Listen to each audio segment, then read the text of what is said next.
Saudara-saudariku dimanapun Anda berada, Alhamdulillah bersyukur pada Allah Subhanahu wa Ta'ala, kita kembali diberikan kesempatan untuk bertakarrub, mendekat kepada Allah Subhanahu wa Ta'ala melalui pendalaman ajaran agama kita, dinul Islam.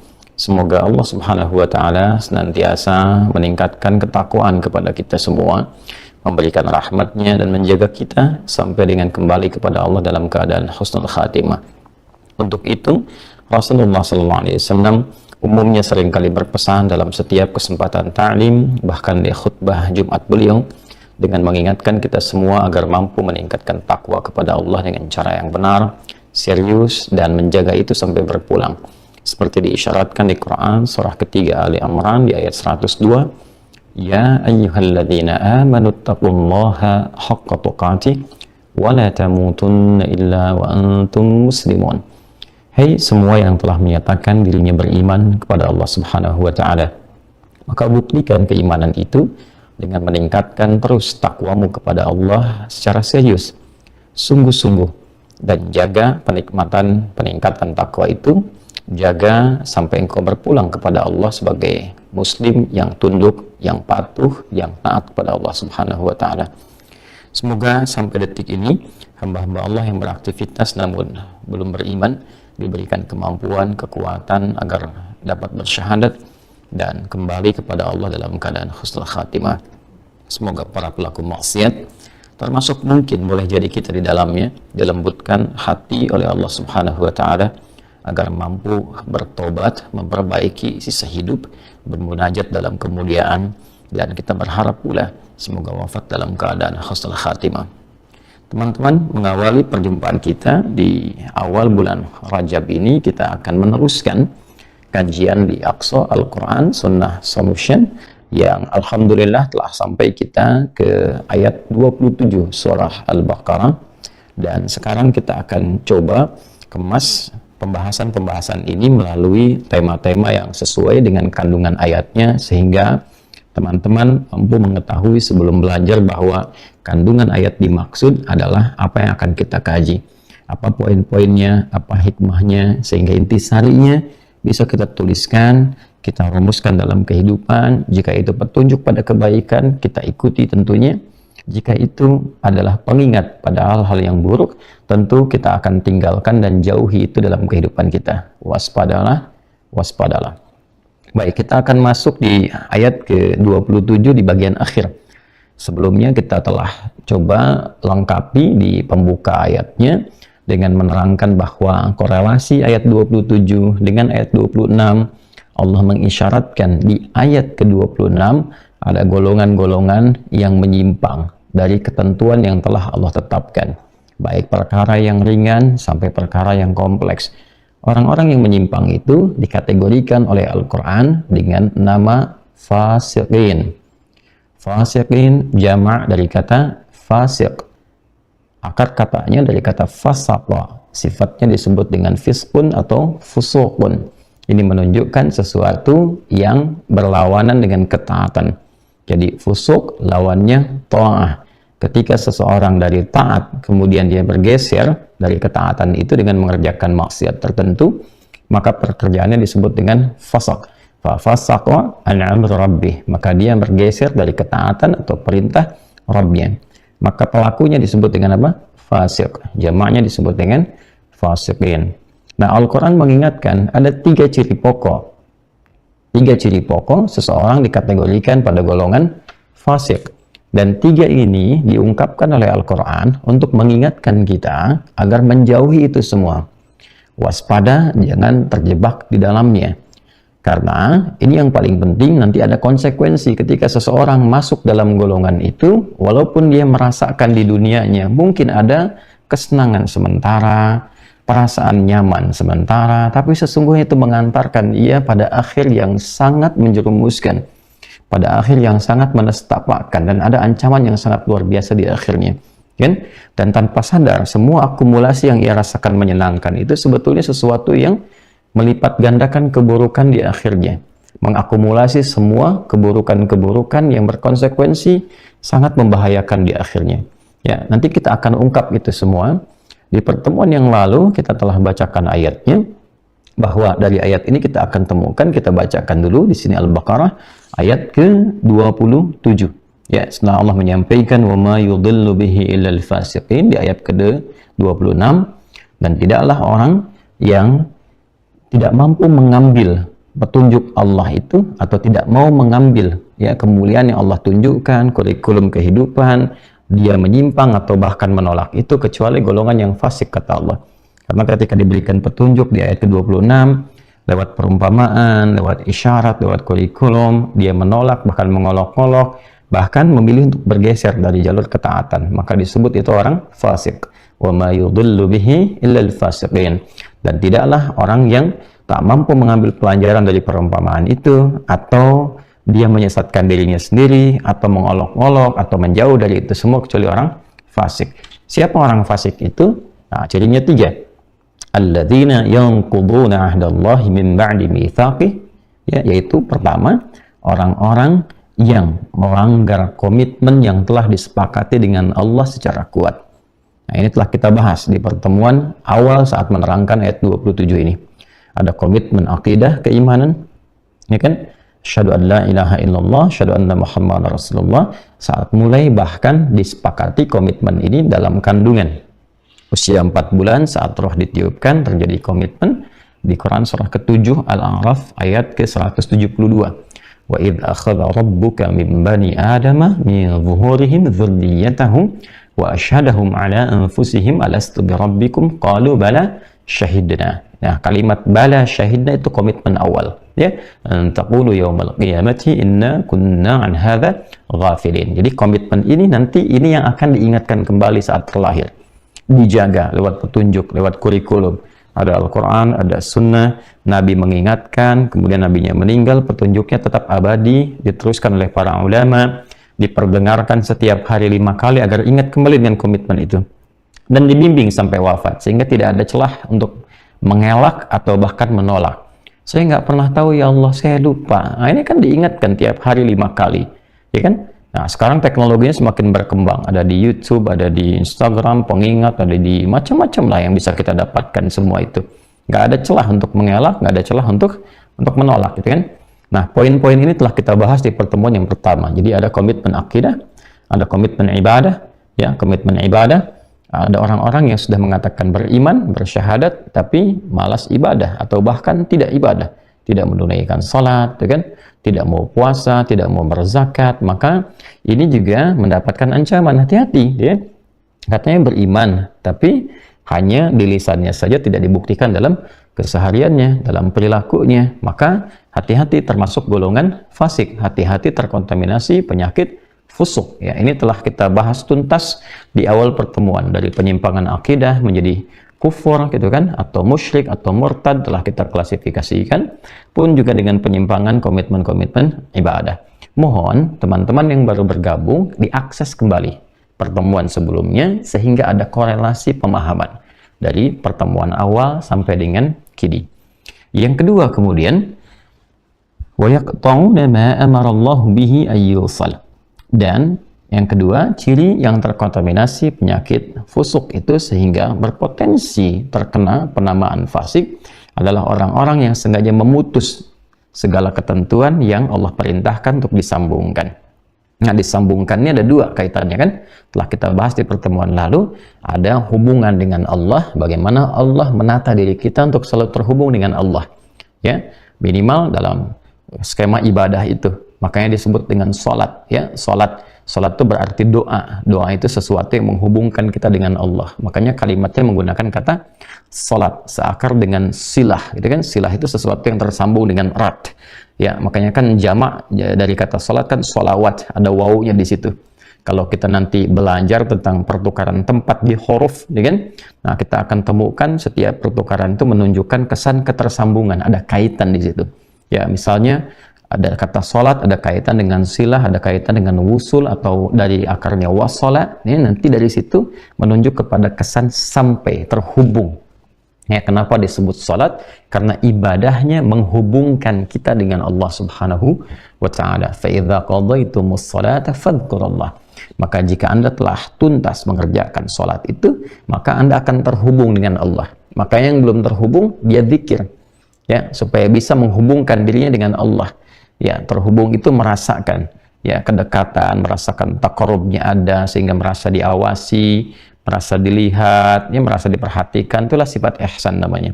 Nah, ini telah kita bahas di pertemuan sebelumnya. Jadi ada hubungan-hubungan kita dengan Allah yang mesti dijaga. Nah, ada orang-orang yang memutus itu.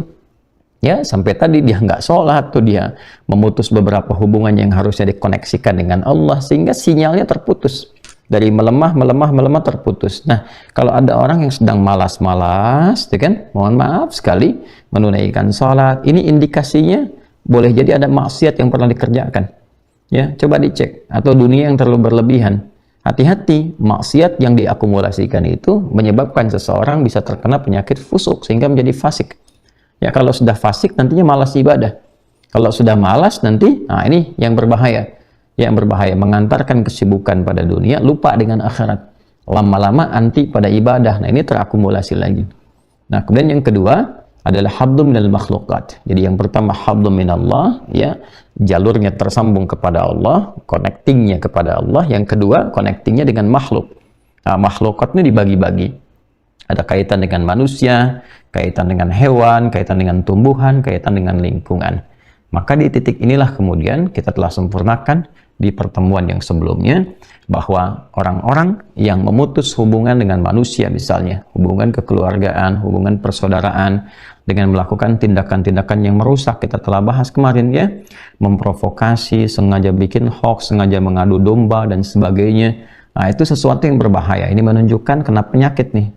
Makanya orang-orang yang sengaja berbuat maksiat dengan demikian mencoba memutus hubungan baik secara langsung, ya, ataupun juga memprovokasi orang-orang sehingga terpecah belah, sehingga nggak punya hubungan yang baik dengan yang lainnya. Wah, itu ancamannya tinggi sekali. Ancamannya tinggi. Sudah terkena kemudian virus fusuk, menjadi fasik, dan nanti kalau nggak tobat nih, kalau nggak tobat diancam bahkan oleh hadis Nabi Sallallahu Alaihi Wasallam tidak masuk surga. La yadkhulul jannata qattatun, kata Nabi. Ya, orang-orang yang senantiasa mengadu domba, membuat fitnah, memecah belah, ya, memutus hubungan satu dengan yang lainnya, datang ke sini ceritakan A, datang ke sini B, diadukan supaya terputus hubungannya. Nah, itu qattat namanya. Setiap waktu sibuk, ini bahaya nih. Kalau namam perilakunya, kalau qattat ini terkait juga dengan aktivitasnya yang intens. Ya, sudah jadi profesi itu yang seperti itu ya. Nanti kalau Nabi isyaratkan itu terjadi. Kalau sifatnya umum, berarti general nih, setiap masa ditemukan yang demikian. Ya, beda-beda sifatnya. Jadi tugasnya, ya, pekerjaannya, aktivitasnya itu aja tuh, proyeknya itu. Mecah ini, mecah itu. Nah, itu la yadkhulul jannah. Kalau dia nggak tobat, nggak berpotensi masuk surga, kata Nabi. Saking bahayanya, ya kan? Kalau di psikologi kriminal itu kan kalau tinggi ancamannya berarti bahaya perilakunya. Ya, dalam konteks kehidupan dunia kan begitu. Kalau ancamannya hukuman mati, hukuman pidananya seumur hidup dan sebagainya, ini menunjukkan tindakannya sangat berbahaya. Ya, saking berbahayanya ancamannya tinggi supaya nggak dilakukan. Itu ya, bukan supaya diolok-olok dan sebagainya, tidak. Karena satu saat sesuatu ini pasti sifatnya. Kita pulang itu pasti, meninggal itu pasti. Buktinya kan di hadapan kita pada meninggal. Tinggal menunggu waktu kan pulang seperti apa. Sekarang tanyakan bekalnya bagaimana gitu. Ya, mesti khawatir, mesti hati-hati. Apapun yang dikerjakan selama baik, kenapa memilih yang buruk? Kalau ada yang saleh, kenapa memilih yang salah? Ya? Nah, jadi di pertemuan itu kemarin kita berhenti di sisi dua hal. Satu, ciri orang-orang terjangkit di penyakit fusuk sehingga berpotensi menjadi fasik adalah yang pertama, memutus komitmen atau melanggar komitmen dia dengan Allah. Kan? Satu, melanggar komitmen. Melanggar komitmen. Ya, imannya terhadap Allah. Melanggar komitmen imannya terhadap Allah. Ya. Alladzina yanquduna ahdallahi min ba'di mitsaqih. Bisa terkait dengan akidah. Ya, sehingga melahirkan sifat satu, kufur. Ya. Yang kedua, murtad. Yang ketiga, musyrik. Ya. Ini kufur, ini sifatnya orang yang disebut dengan kafir. Ya. Ini 3 turunan ini, atau juga komitmen terkait dengan ibadah. Ya, ini sudah kita gambarkan. Orang-orang ini misalnya mengaku beriman tapi tidak sholat, ya kan? Tidak mau zakat dan seterusnya. Ya. Kemudian yang kedua,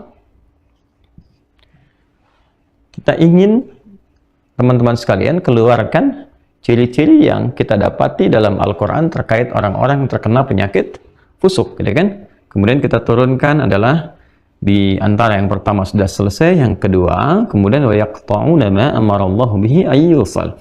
Dia memutus ya, hal yang diperintahkan dan untuk disambung. Nah, ada kaitannya pertama, hubungannya dengan Allah, ya kan? Hablum minallah, ya kan? Ini ya, hablum minallah. Nah, ini al-khaliq ya. Nah, contohnya apa? Tadi kita contohkan, misalnya kayak salat, tuh kan? Zikir. Nah, ini nama umumnya zikir seperti yang pernah kita bahas dan turunannya. Ya. Menyambung, mengingat disebut dengan zikir. Turunannya nanti ada salat, bacaan Quran dan sebagainya. Seperti yang pernah kita ulas. Dan bagian keduanya hablum min makhlukat. Ya, makhlukat. Ya. Jadi kita tulis hablum minal makhlukat. Ya. Hubungan dengan makhluk. Makhluk nanti dibagi 3 lagi. Ada manusia, kan? Di sini ada hewan. Di sini ada tumbuhan misalnya. Ya. Selalu ada relasi yang diterangkan oleh Al-Quran, oleh hadis untuk menjalin hubungan-hubungan baik dengan lingkungan. Ya kan? Dengan manusia kita telah bahas, dengan hewan kita telah bahas bagaimana interaksi dengan hewan yang baik.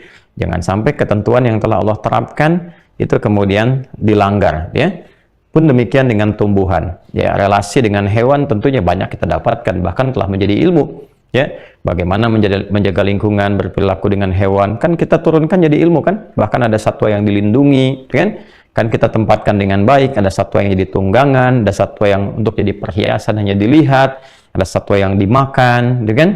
Nah, kan kita tidak temukan misalnya ada orang menunya burung kakak tua, burung cendrawasih, kan tidak. Itu kan yang untuk dilihat, untuk dinikmati. Ada yang tunggangan seperti kuda misalnya kan dan sebagainya. Ada yang dimakan, kambing, ayam dan sebagainya. Semua interaksinya kita tempatkan sesuai dengan baik. Dan itu bagian dari ibadah, jangan salah. Ya, bagian dari apa? Bagian dari ibadah. Ya, ketika ada orang yang sengaja, misalnya mohon maaf ya, bukan hanya konteks memutus ini kan bukan hanya memutus dalam konteks nggak hubungan sama hewan, bukan. Tapi melukai, merusak dan sebagainya, nanti bisa pindah nanti ke bagian ketiga dan diancam juga terkena bagian dari sifat fasik, termasuk dengan tumbuhan. Kita akan bahas lebih dalam nanti pada bagian yang ketiga. Yang ketiga, nah ini yang sangat menarik nih teman-teman sekalian. Wa yufsiduna fil ard. Ya, punya kebiasaan merusak di bumi. Merusak di bumi. Nah, ini ya. Nah, jadi yang pertama ini melanggar komitmen iman terhadap Allah, yang kedua memutus hal yang diperintahkan untuk disambung, yang ketiga ini menjadi penting untuk kita ulas karena seringkali ya sebagian orang lalai pada bagian ketiga ini dan sering mengaitkan persoalan agama itu dengan ibadah saja. Jadi kalau sudah bicara agama ya gambarannya sholat, puasa, zakat, ya kan? Haji, umrah, di konteks itu saja sebagian orang lupa bahwa Islam itu syumuliyah, Islam itu komprehensif, ya, karena ketika Allah mencipta kita, diberikan tugas kita kan berkehidupan di bumi, Ini kan? Di bumi ini kan luas kegiatannya. Nah, dalam berkegiatan ini kan harus dipandu. Kalau nggak dipandu, salah. Kalau salah, merusak. Anda punya handphone baru, Anda punya TV baru, Anda punya kulkas baru. Anda belum tahu cara menggunakannya. Nggak ada panduan, nggak ada guidance-nya, nggak ada buku petunjuknya. Anda utak-atik sendiri. Tiba-tiba rusak, gitu kan? Nggak bisa digunakan. Alih-alih bermanfaat, pada akhirnya tidak memberikan apapun. Maka Anda pelajari bagaimana menggunakannya, bagaimana menginstalnya, bagaimana memfungsikan A dengan B dan sebagainya. Apalagi pada persoalan yang kompleks terkait dengan manusia. Manusia berkehidupan di bumi, beraktivitas, berpetualang, nggak ada panduan, nggak diajarin, susah. Ya, karena itu keadilan Allah menjadikan kita hidup di bumi dengan panduan. Bahkan saking sayangnya Allah diutus Nabi, diutus Rasul. Ya kan? Nih, Fulan, saya utus engkau. Ini saya berikan petunjuknya agar engkau jelaskan kepada mereka. Begini cara mengerjakan ini. Begini cara engkau melakukan ini. Lakukan ini, tinggalkan nih. Jangan berperilaku begini karena ini akan meruntuhkan kehormatanmu. Atau barang tidak, engkau akan merusak dalam persoalan kehidupan yang kau jalani. Maka dibimbing kita. Nah, bimbingan itu, semua petunjuk hidup itu kurikulumnya diberikan kepada setiap nabi, rasul untuk disampaikan. Bentuknya wahyu. Ya, pedomannya disebut dengan hudan, wujudnya disebut dengan kitab. Nanti setiap era berbeda-beda namanya. Di era Nabi Musa ada Taurat, di era Nabi Isa alaihissalam ada Injil, Musa alaihissalam ada Taurat, Isa alaihissalam ada Injil, Nabi Muhammad SAW ada Al-Quran sampai akhir zaman. Karena itu sampai sekarang abadi, nggak berubah tuh, lafadznya ada, kita bisa lihat, kita bisa dengarkan, dan nggak berubah sampai dengan dulu, sanadnya tersambung, ya, terjaga semuanya. Kemudian keterangan dari nabinya disebut dengan hadis. Kitabnya kita temukan, kodifikasinya ada, bentuk bukunya ada, diakses ada, dan sanadnya tersambung. Nah, ini semua menjaga kita dalam berkehidupan supaya kita tegak lurus dengan petunjuk Allah dan hidup berkemajuan, hidup memberikan pencerahan, hidup berbahagia, hidup sukses, menjauhi kerusakan.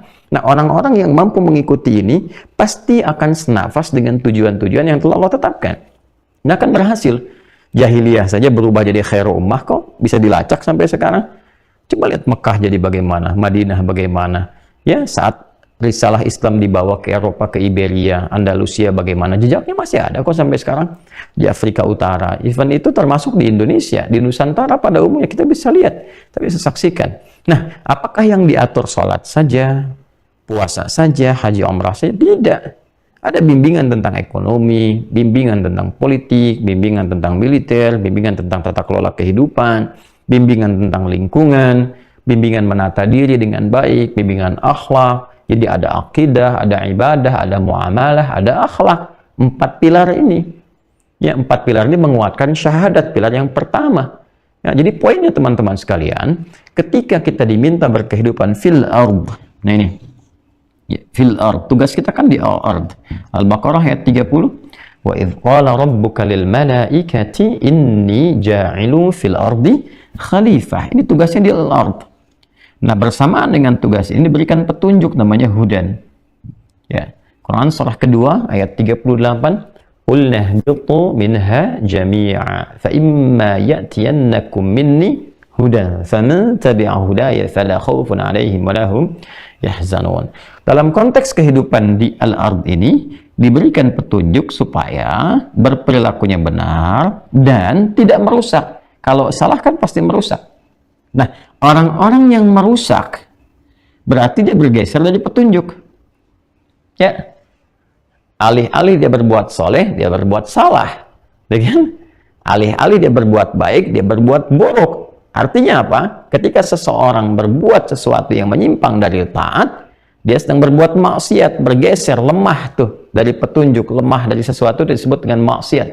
Makanya orang yang lemah jalan pakai tongkat, tongkat itu disebut dengan aso namanya. Aso. Ini kiasannya, ya, untuk menguatkan diri. Ya, kenapa? Karena ada yang lemah. Nah, ini ada yang bergeser nih dari kebaikan, disebut dengan maksiat. Taat lawannya apa? Maksiat. Ada maksiat yang mengantarkan seseorang kepada kefasikan. Hati-hati tuh. Ya.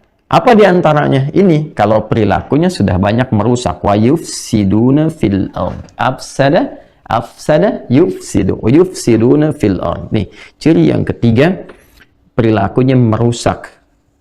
Aktivitasnya seringkali merusak.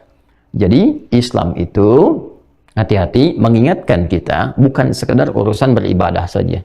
Menjaga iman faktor akidah, menjaga iman faktor ibadah, gitu kan?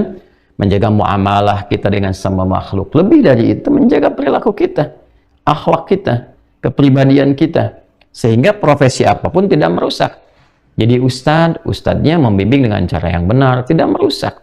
Ya, tidak memprovokasi, tidak hanya mencari fokus dunia, mencari materi, ya, mengubah berbagai ayat, memotong dan sebagainya. Berprofesi apalagi misalnya sebagai pejabat, tidak merusak dengan jabatannya, sehingga membuat kebijakan-kebijakan yang menyengsarakan. Ya, pebisnis tidak merusak dengan bisnisnya. Ya, menyogok, korupsi, menyuap, macam-macam, kan? Apalagi misalnya, ya bisa di militer, bisa di kepolisian, tidak merusak dengan jabatannya, sehingga semua maslahat. Nah, bagaimana kita bisa mendapatkan itu? Kita kembali kepada tuntunan. Nah, kembali ke sini, orang-orang yang aktivitasnya seringkali merusak, ya, di muka bumi, artinya di setiap tempat yang ia pijak, al-artu di tempat yang ia pijak. Nah, jadi pengertian terbaliknya begini, pengertian terbaliknya Islam mendorong semua pemeluknya dengan profesi apapun yang dijalani, di setiap tempat yang ia pijak. Dia berpijak di kantor, itu ardnya. Dia bertempat di rumah sakit, dokterkah, perawatkah, gitu kan? Itu al-ardnya. Dia bertempat di kampus, mengajar atau belajar, itu al-ardnya. Maka, dimanapun dia berpijak, dia harus membawa kemaslahatan. Dia menampilkan kemuliaan, dia membangun. Itu poinnya. Gitu kan? Bukan merusak. Jadi ini ada pengertian terbalik nih. Kan lawannya fasik itu taat kan? Lawan fusuk itu taat. Taat tuh gambarannya kebaikan. Berarti kalau di sini merusak, di sini memperbaiki. Ya. Kalau di sini menghancurkan, di sini membangun. Artinya orang Islam dimanapun dia berada, dia mesti membangun. Saya sering katakan, even saat saya memberikan khutbah di KBRI di Washington, saya katakan kepada diaspora, kepada semuanya, kepada kita semua, kalau Anda sudah sukses belajar, bagus, pintar, pulang ke negeri, bangun negeri, makmurkan. Karena tugas kita ada di sini, lahir di sini, tumbuh di sini, ya kan? Berkehidupan di sini, makmurkan tempat yang kita pijak sehingga generasi kita pun mampu meneruskan risalah itu. Ya, mereka mampu hidup, mampu baik karena ada yang kita tinggalkan, legasinya bagus.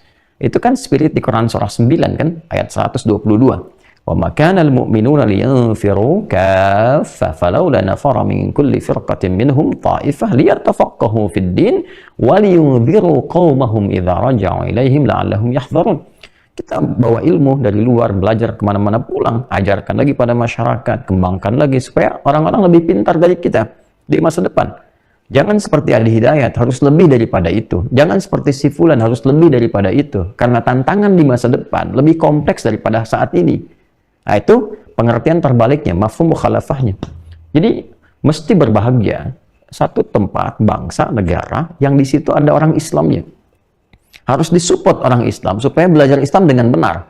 Tidak dengan cara yang salah. Kalau benar, pasti membangun. Pasti banyak manfaat. Dampaknya akan terasa di semua sektor kehidupan. Ya, semua sektor kehidupan. Nah, kita kembalikan ke ayat ini, wa yufsiduna fil ard, dan yang ketiga cirinya adalah orang-orang yang terjangkit penyakit fusuk adalah gemar merusak dimanapun dia beraktivitas, di tempat yang ia pijak. Nah, teman-teman, kita ingin rinci kalimat yufsidun wa yufsiduna. Ya, yufsidun kan? Yufsidun. Ini asalnya dari kata afsada. Ini jamaknya dulu ya, yufsidun, jamak dari kata yufsidu, yufsidu. Ini bentuk tunggalnya. Kemudian asalnya dari kata afsada.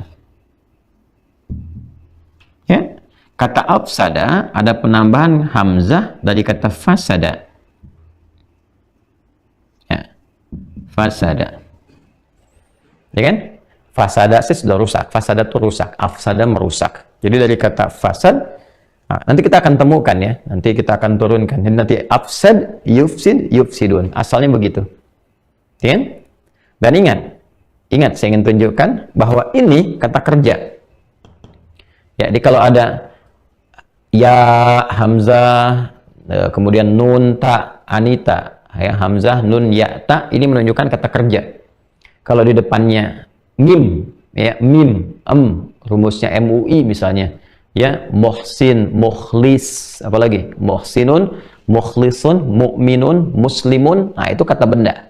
Depannya kalau mim kata benda. Kalau dia ada ya tuh, ya hamzah, nun, ya, ta, itu kata kerja. Nah, kalau ada yang seperti ini, bentuknya kata kerja, ya, kemudian dia diawali dengan ya, ini menunjukkan sesuatu yang progresif, bergerak terus, bentuknya pekerjaan bergerak.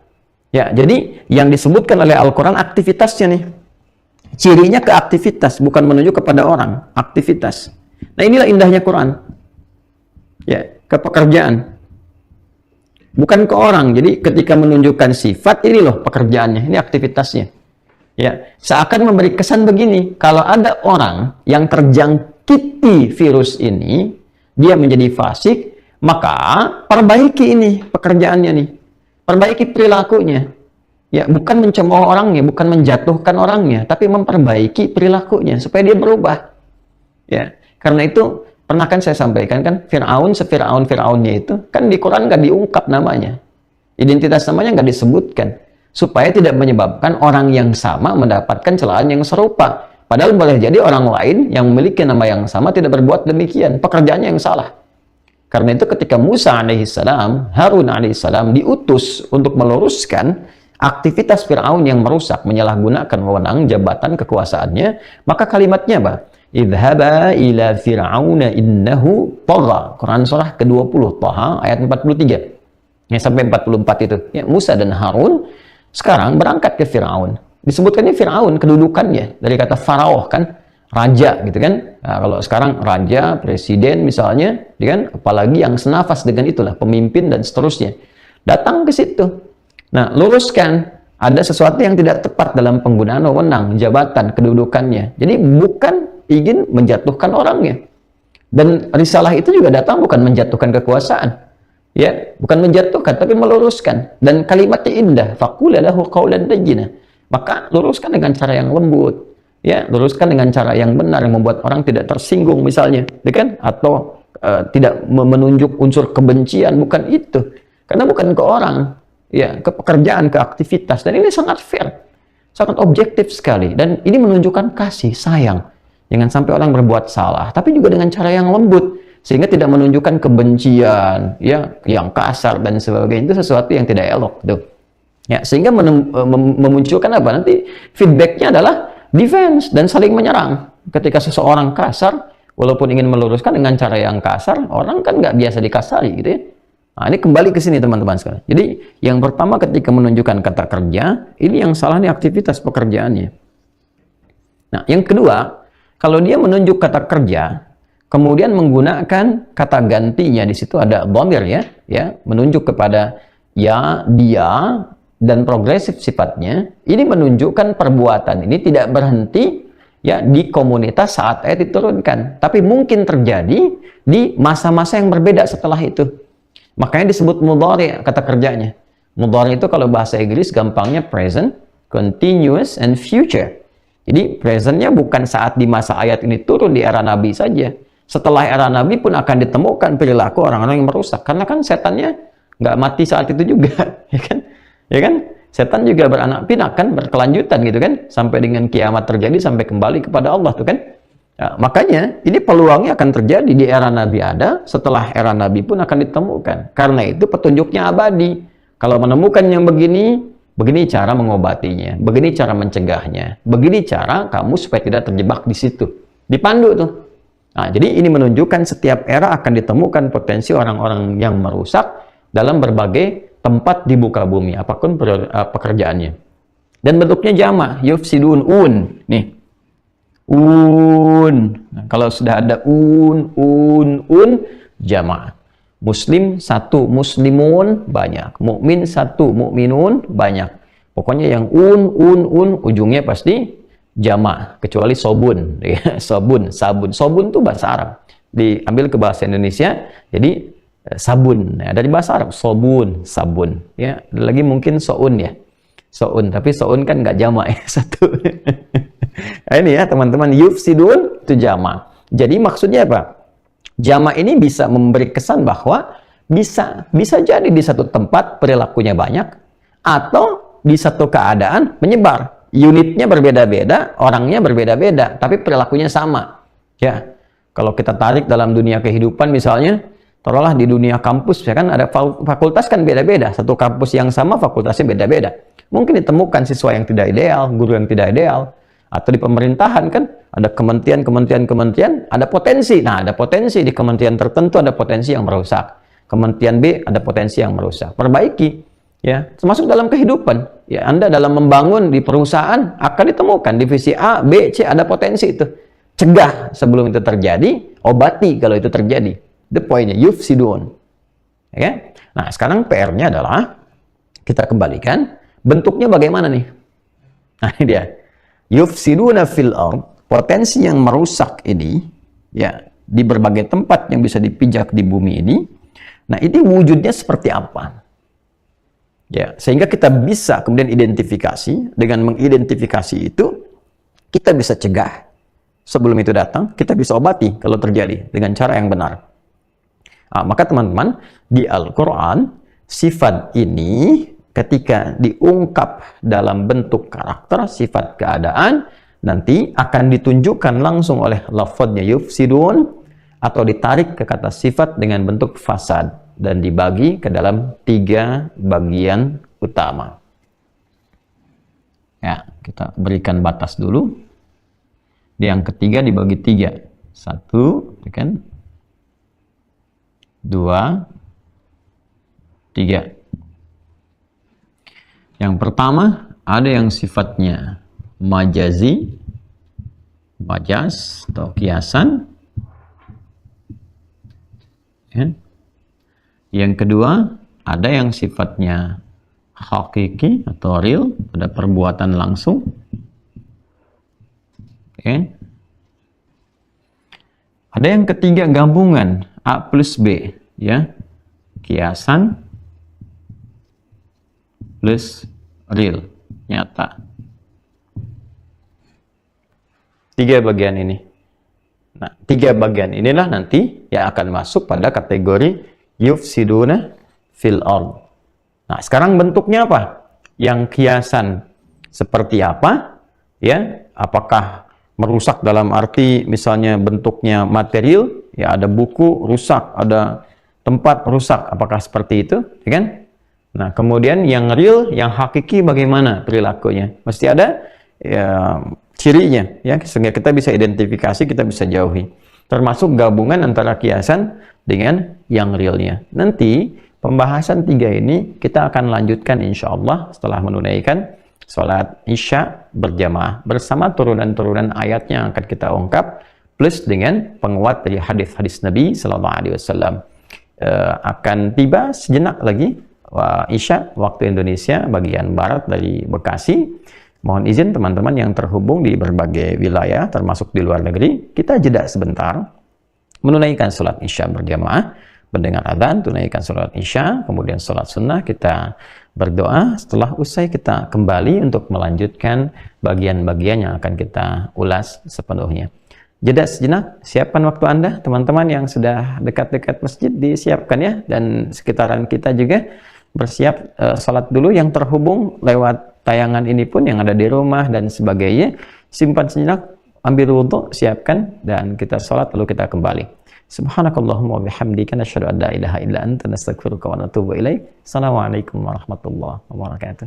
Saudara-saudariku terhubung kembali lewat tayangan Al-Quran Sunnah Solution Aqsa melalui channel Adi Hidayat Official. Alhamdulillah kami baru menunaikan sholat Isya berjamaah serta amalan sunnahnya, dan semoga sholat yang telah kita tunaikan diterima oleh Allah Subhanahu wa Ta'ala. Kami memahami bahwa sebagian dari kita tentu memiliki perbedaan waktu. Di Indonesia sendiri, di timur barangkali sudah berbeda 2 jam, sekarang mungkin mendekati pukul 10. Di tengah berbeda 1 jam, dan tentunya dari beberapa negara yang terhubung memiliki perbedaan waktu, namun tentunya ini tidak menghalangi kita untuk serius belajar dan mendekat kepada Allah dalam kebaikan. Bagi teman-teman yang akan memasuki waktu sholat dengan perbedaan waktu, Semoga Anda bisa mempersiapkan dengan baik, menunaikan dengan khusyuk, dan mohon titip doa untuk kita semua yang terhubung dalam ta'lim pada malam hari ini. Teman-teman sekalian, kita akan melanjutkan kajian kita masih dalam pembahasan surah kedua Al-Baqarah di ayat ke-27 tentang 3 ciri utama atau 3 ciri pokok orang-orang yang terjangkiti penyakit fusuk sehingga disebut dengan fasik. Quran surah kedua Al-Baqarah ayat 27. Alladzina yanquduna ahdallahi min ba'di mitsaqih. Satu, yang melanggar komitmen imannya terhadap Allah, baik dalam bentuk akidah ataupun juga dalam bentuk ibadah.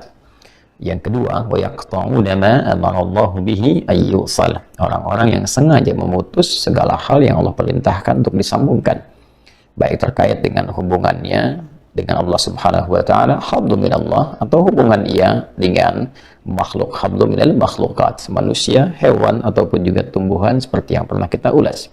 Dan yang ketiga, wa yufsiduna fil ard, dan mereka banyak berbuat kerusakan di setiap tempat yang mereka pijak saat berpetualang, beraktivitas di bumi.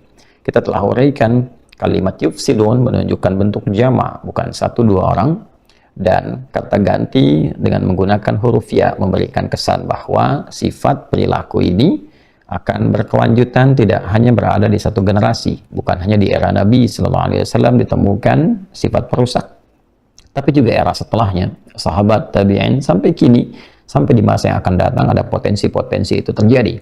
Karena itu penting dibimbing, dilindungi kepada setiap manusia agar tidak terjerumus pada hal yang disebutkan. Kemudian menunjukkan kata kerja. Ini memberikan kesan kepada kita bahwa yang salah perilakunya, yang salah pekerjaannya, itu yang harus diluruskan. Bukan mengeksploitasi orangnya, mencela, menjerumuskan, sehingga memberikan kesan tidak memberi kesempatan pada orang-orang itu untuk berbuat lebih baik di masa depan. Baik, kita kembali teman-teman sekalian. Setelah mengulas itu semua, kita akan terangkan apa yang kiranya bisa kita temukan di dalam Al-Quran, isyarat, ciri-ciri kata fasad itu yang diterangkan dengan bentuk kata kerja yufsidun. Kita telah uraikan terbagi pada 3 bagian utama berdasarkan keterangan yang bisa kita kaji dalam Al-Quran. Klasifikasinya pertama, ada sifat perusak. Ya, sifat merusak itu tadi saya gunakan diksi perusak sehingga juga bisa tercover kepada subjeknya. Bentuknya majaz. Ya, kalau ada i di ujungnya berarti terkait dengan apa yang disebutkannya. Jadi kalau majaz, majasi terkait dengan majaz, yaitu kiasan. Ya kan? Baik, bentuk kiasan ini yang dimaksudkan adalah bentuknya bukan perbuatan merusak dalam arti ada objek fisik. Ya, seperti meja tadi saya contohkan kan, atau buku, atau juga benda-benda sekitaran. Tapi yang ingin ditujukan di sini adalah perilaku dari karakternya yang berpotensi merusak, ya, yang memberikan satu dorongan-dorongan dari perkataankah, dari sifatkah, ya, atau dari hal-hal lain yang memberikan dorongan kepada objek tertentu dari manusia untuk berbuat perilaku yang dengan perilaku itu bisa muncul sifat-sifat yang merusak, keadaan-keadaan yang menghancurkan. Ya, dan ini diisyaratkan pertama. Kita temukan misal di Quran surah kedua Al-Baqarah di ayat 11 itu. Ya, sampai dengan 12 nih. Yang 12-nya ngelesnya itu kan, ini menunjukkan sifat yang berbahaya. Baik. Kita langsung saja Quran surah kedua Al-Baqarah ya, di ayat yang ke-11. Wa idza qila lahum la tufsidu fil ard. Ya, kalau kita ambil di Al-Baqarah ayat 27, wa yufsiduna fil ard. Wa yufsiduna fil ard. Ya kan? Dari kata afsada yufsidu. Baiknya, kalau kita ambil bentuk larangannya, berarti la tufsid. Jamaknya la tufsidun. Jelas ya? Baik. La tufsid, la tufsidun. Kita kembalikan ke Quran surah kedua ayat 11. Wa idza qila lahum, ketika diingatkan pada orang-orang ini, berarti ada golongan tertentu. Siapa mereka nih? Kita akan lihat. La tufsiduna fil ard. Jangan merusak dong. Ya. Jangan berbuat kerusakan, jangan merusak di bumi, di tempat yang kamu pijak. Ini memberikan kesan aktivitas. Ini dibentuk umum untuk memberikan kesan di tempat manapun jangan merusak, gitu. Ya, mau di kantor jangan merusak dong. Nanti kita akan lihat bentuknya seperti apa. Mau di kampus jangan merusak, mau di lapangan jangan merusak, di tempat yang setiap dipijak. Ya. Wa idza qila lahum la tufsidu fil ardi qalu innama nahnu muslihun. Mereka ngeles, mereka berkata, enggak kok, kami ingin memperbaiki, kami ingin memberikan solusi, menampilkan sesuatu yang baru. Ala innahum humul mufsiduna walakin la yash'urun. Mereka sungguhnya sedang merusak, sadar atau tidak sadar. Mereka nggak menyadari bahwa perbuatan mereka itu sedang merusak. Nah, ini menarik sekali. Ini menarik. Yang disebutkan pertama, ini menunjuk kepada, hati-hati ya, golongan orang munafik yang terkena sifat nifak. Nah, ini kiasannya ke sini. Munafik yang terkena sifat nifak. Nah, sekaligus memberikan kesan bahwa orang munafik itu juga masuk dalam golongan orang fasik. Lihat ya. Munafik itu masuk dalam golongan orang fasik. Nah, dalilnya apa? Dalilnya ke sini tadi kembali. Ke Al-Baqarah ayat 26-27. Ya, wa ma yudillu bihi illal fasiqin, dan tidak akan tersesat atau menyesatkan diri atau bergeser dari petunjuk yang benar, ya, dari apa yang Allah berikan kecuali orang fasik. Siapa mereka itu? Ayat 27-nya. Ya alladzina yanquduna 'ahdallahi min ba'di mitsaqih wa yaqta'una ma amara Allahu bihi ay yusal wa yufsiduna fil ardi. Ya, siapa yufsiduna fil ard? Kembali ke Al-Baqarah ayat 11. Wa idza qila lahum la tufsidu fil ardi qalu innama nahnu muslihun. Siapa mereka ini? Orang munafik. Dari mana taunya? Dari ayat 8, kan nyambung nih, ya. Kan masih ingat saat kita kaji ayat ini? Dari ayat 8 sampai ayat 20 mengisahkan tentang ciri-ciri orang munafik. Ya, wa minan nasi may yaqulu amanna billahi wa bil yawmil akhir wa ma hum mu'minin yukhadi'una Allah wal ladzina amanu wa ma yakhda'una illa anfusahum wa ma yash'urun fi qulubihim maradun fazadahumullahu marada. Ya, di dalam hati mereka ada penyakit. Nah, penyakit itu disebut dengan nifak ini. Fi qulubihim marad. Marad itu nifak. Ya kan? Ya, fazadahumullahu marada wa lahum a'dzabun alimun bima kanu yakdzibun. Ini kan? Nah, jadi yakdzibun dari kadzaba, idza hadatsa kadzaba. Ya, sesuai dengan hadis Nabi sallallahu alaihi wasallam. Yang dimaksud nifak. Jadi, nifak orangnya disebut munafik. Ini masuk golongan fasik. Jadi ada golongan pertama yang menyimpang. Fasik itu kan yang menyimpang. Ingat ya, lawan fasik itu taat. Ya kan? Fusuk lawannya ta'atun. Ya, jadi al-ta'a lawannya apa? Lawannya fasaqa. Tahu dari mana? Quran surah ke-18 Al-Kahf ayat 8 ayat ke-50. Quran surah 18 ayat 50. Wa idh qulna lil malaikati isjudu li adama fasajadu illa iblis kana minal jinni fa fasaqa an amri rabbi. Fasaqa lawannya taat. Jadi artinya awalnya dia taat, kemudian dia menyimpang. Nah, ini memberikan kesan kembali ke sini, berarti nifaq, munafik itu perbuatan yang menyimpang, itu maksiat. Jadi munafik itu sedang menyimpang, sedang berbuat maksiat. Nah, ini ya. Kategorinya fasik. Kalau sudah fasik berarti merusak. Jadi munafik itu berbahaya karena bisa merusak. Merusak. Ini poinnya nih. Jadi dimanapun dia menempat, dimanapun dia berkehidupan, beraktivitas, ketika terkontaminasi dengan sifat nifak, menjadi munafik, itu potensinya merusak. Ya. Dan nanti di Quran dibagi ke dalam dua bagian. Ada yang konteksnya sifat nifak ini terkait dengan konteks nanti spiritual. Ya, dalam konteks spiritual terkait dengan agama. Ya. Yang kedua nanti konteks sosial, muamalah. Ya. Spiritual hubungannya dengan agama. Dia mengaku muslim tapi senangnya malah memprovokasi umat Islam. Ya kan? Memutarbalikkan fakta, motong-motong ayat, ya kan? Kemudian, mohon maaf sekali, membawa konsep-konsep yang menyimpang jauh dari pakem-pakem yang telah memang oleh ulama kita kodifikasikan. Bukan karya ulama ini pemikiran ulama, bukan. Tapi ini jalur yang diambil dari ajaran Nabi. Ada sanadnya ini. dari sana dikumpulkan, dipelajari, dipahami, disampaikan ke kita begini, dan ini amalnya pun tersanad, tersambung.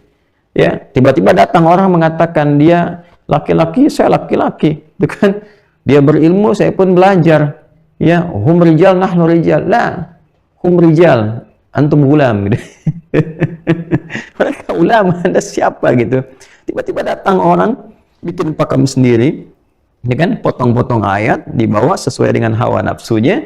Kemudian yang terjadi apa? Yang terjadi ya dia membawa konsep-konsep yang akhirnya bisa merusak kepada agamanya sendiri. Nah, ini yang seperti ini nanti akan ditemukan di Quran. Contohnya misalnya bagaimana? Contohnya Quran surah kedua Al-Baqarah ayat 204 sampai dengan 208. Ya, Quran surah kedua ayat 204 sampai 208. 207 lah, 28-nya itu solusinya. Quran surah 24 sampai 27. Ya, fokus ya. Wa minan nasi may yu'jibuka qawluhu fil hayatid dunya wa yushhidullaha ala ma fi qalbihi wa huwa aladul khisam. Awas ya. Awas, nih Quran surah kedua ayat 204. Coba dibuka mushafnya sebelah kiri, agak ke atas. Paling atasnya ayat 203, kemudian ayat 204 setelahnya. Ya. Nah, perhatikan baik-baik. Wa minan nasi, dan di antara manusia itu, minnya litab'id, bukan menunjuk semua.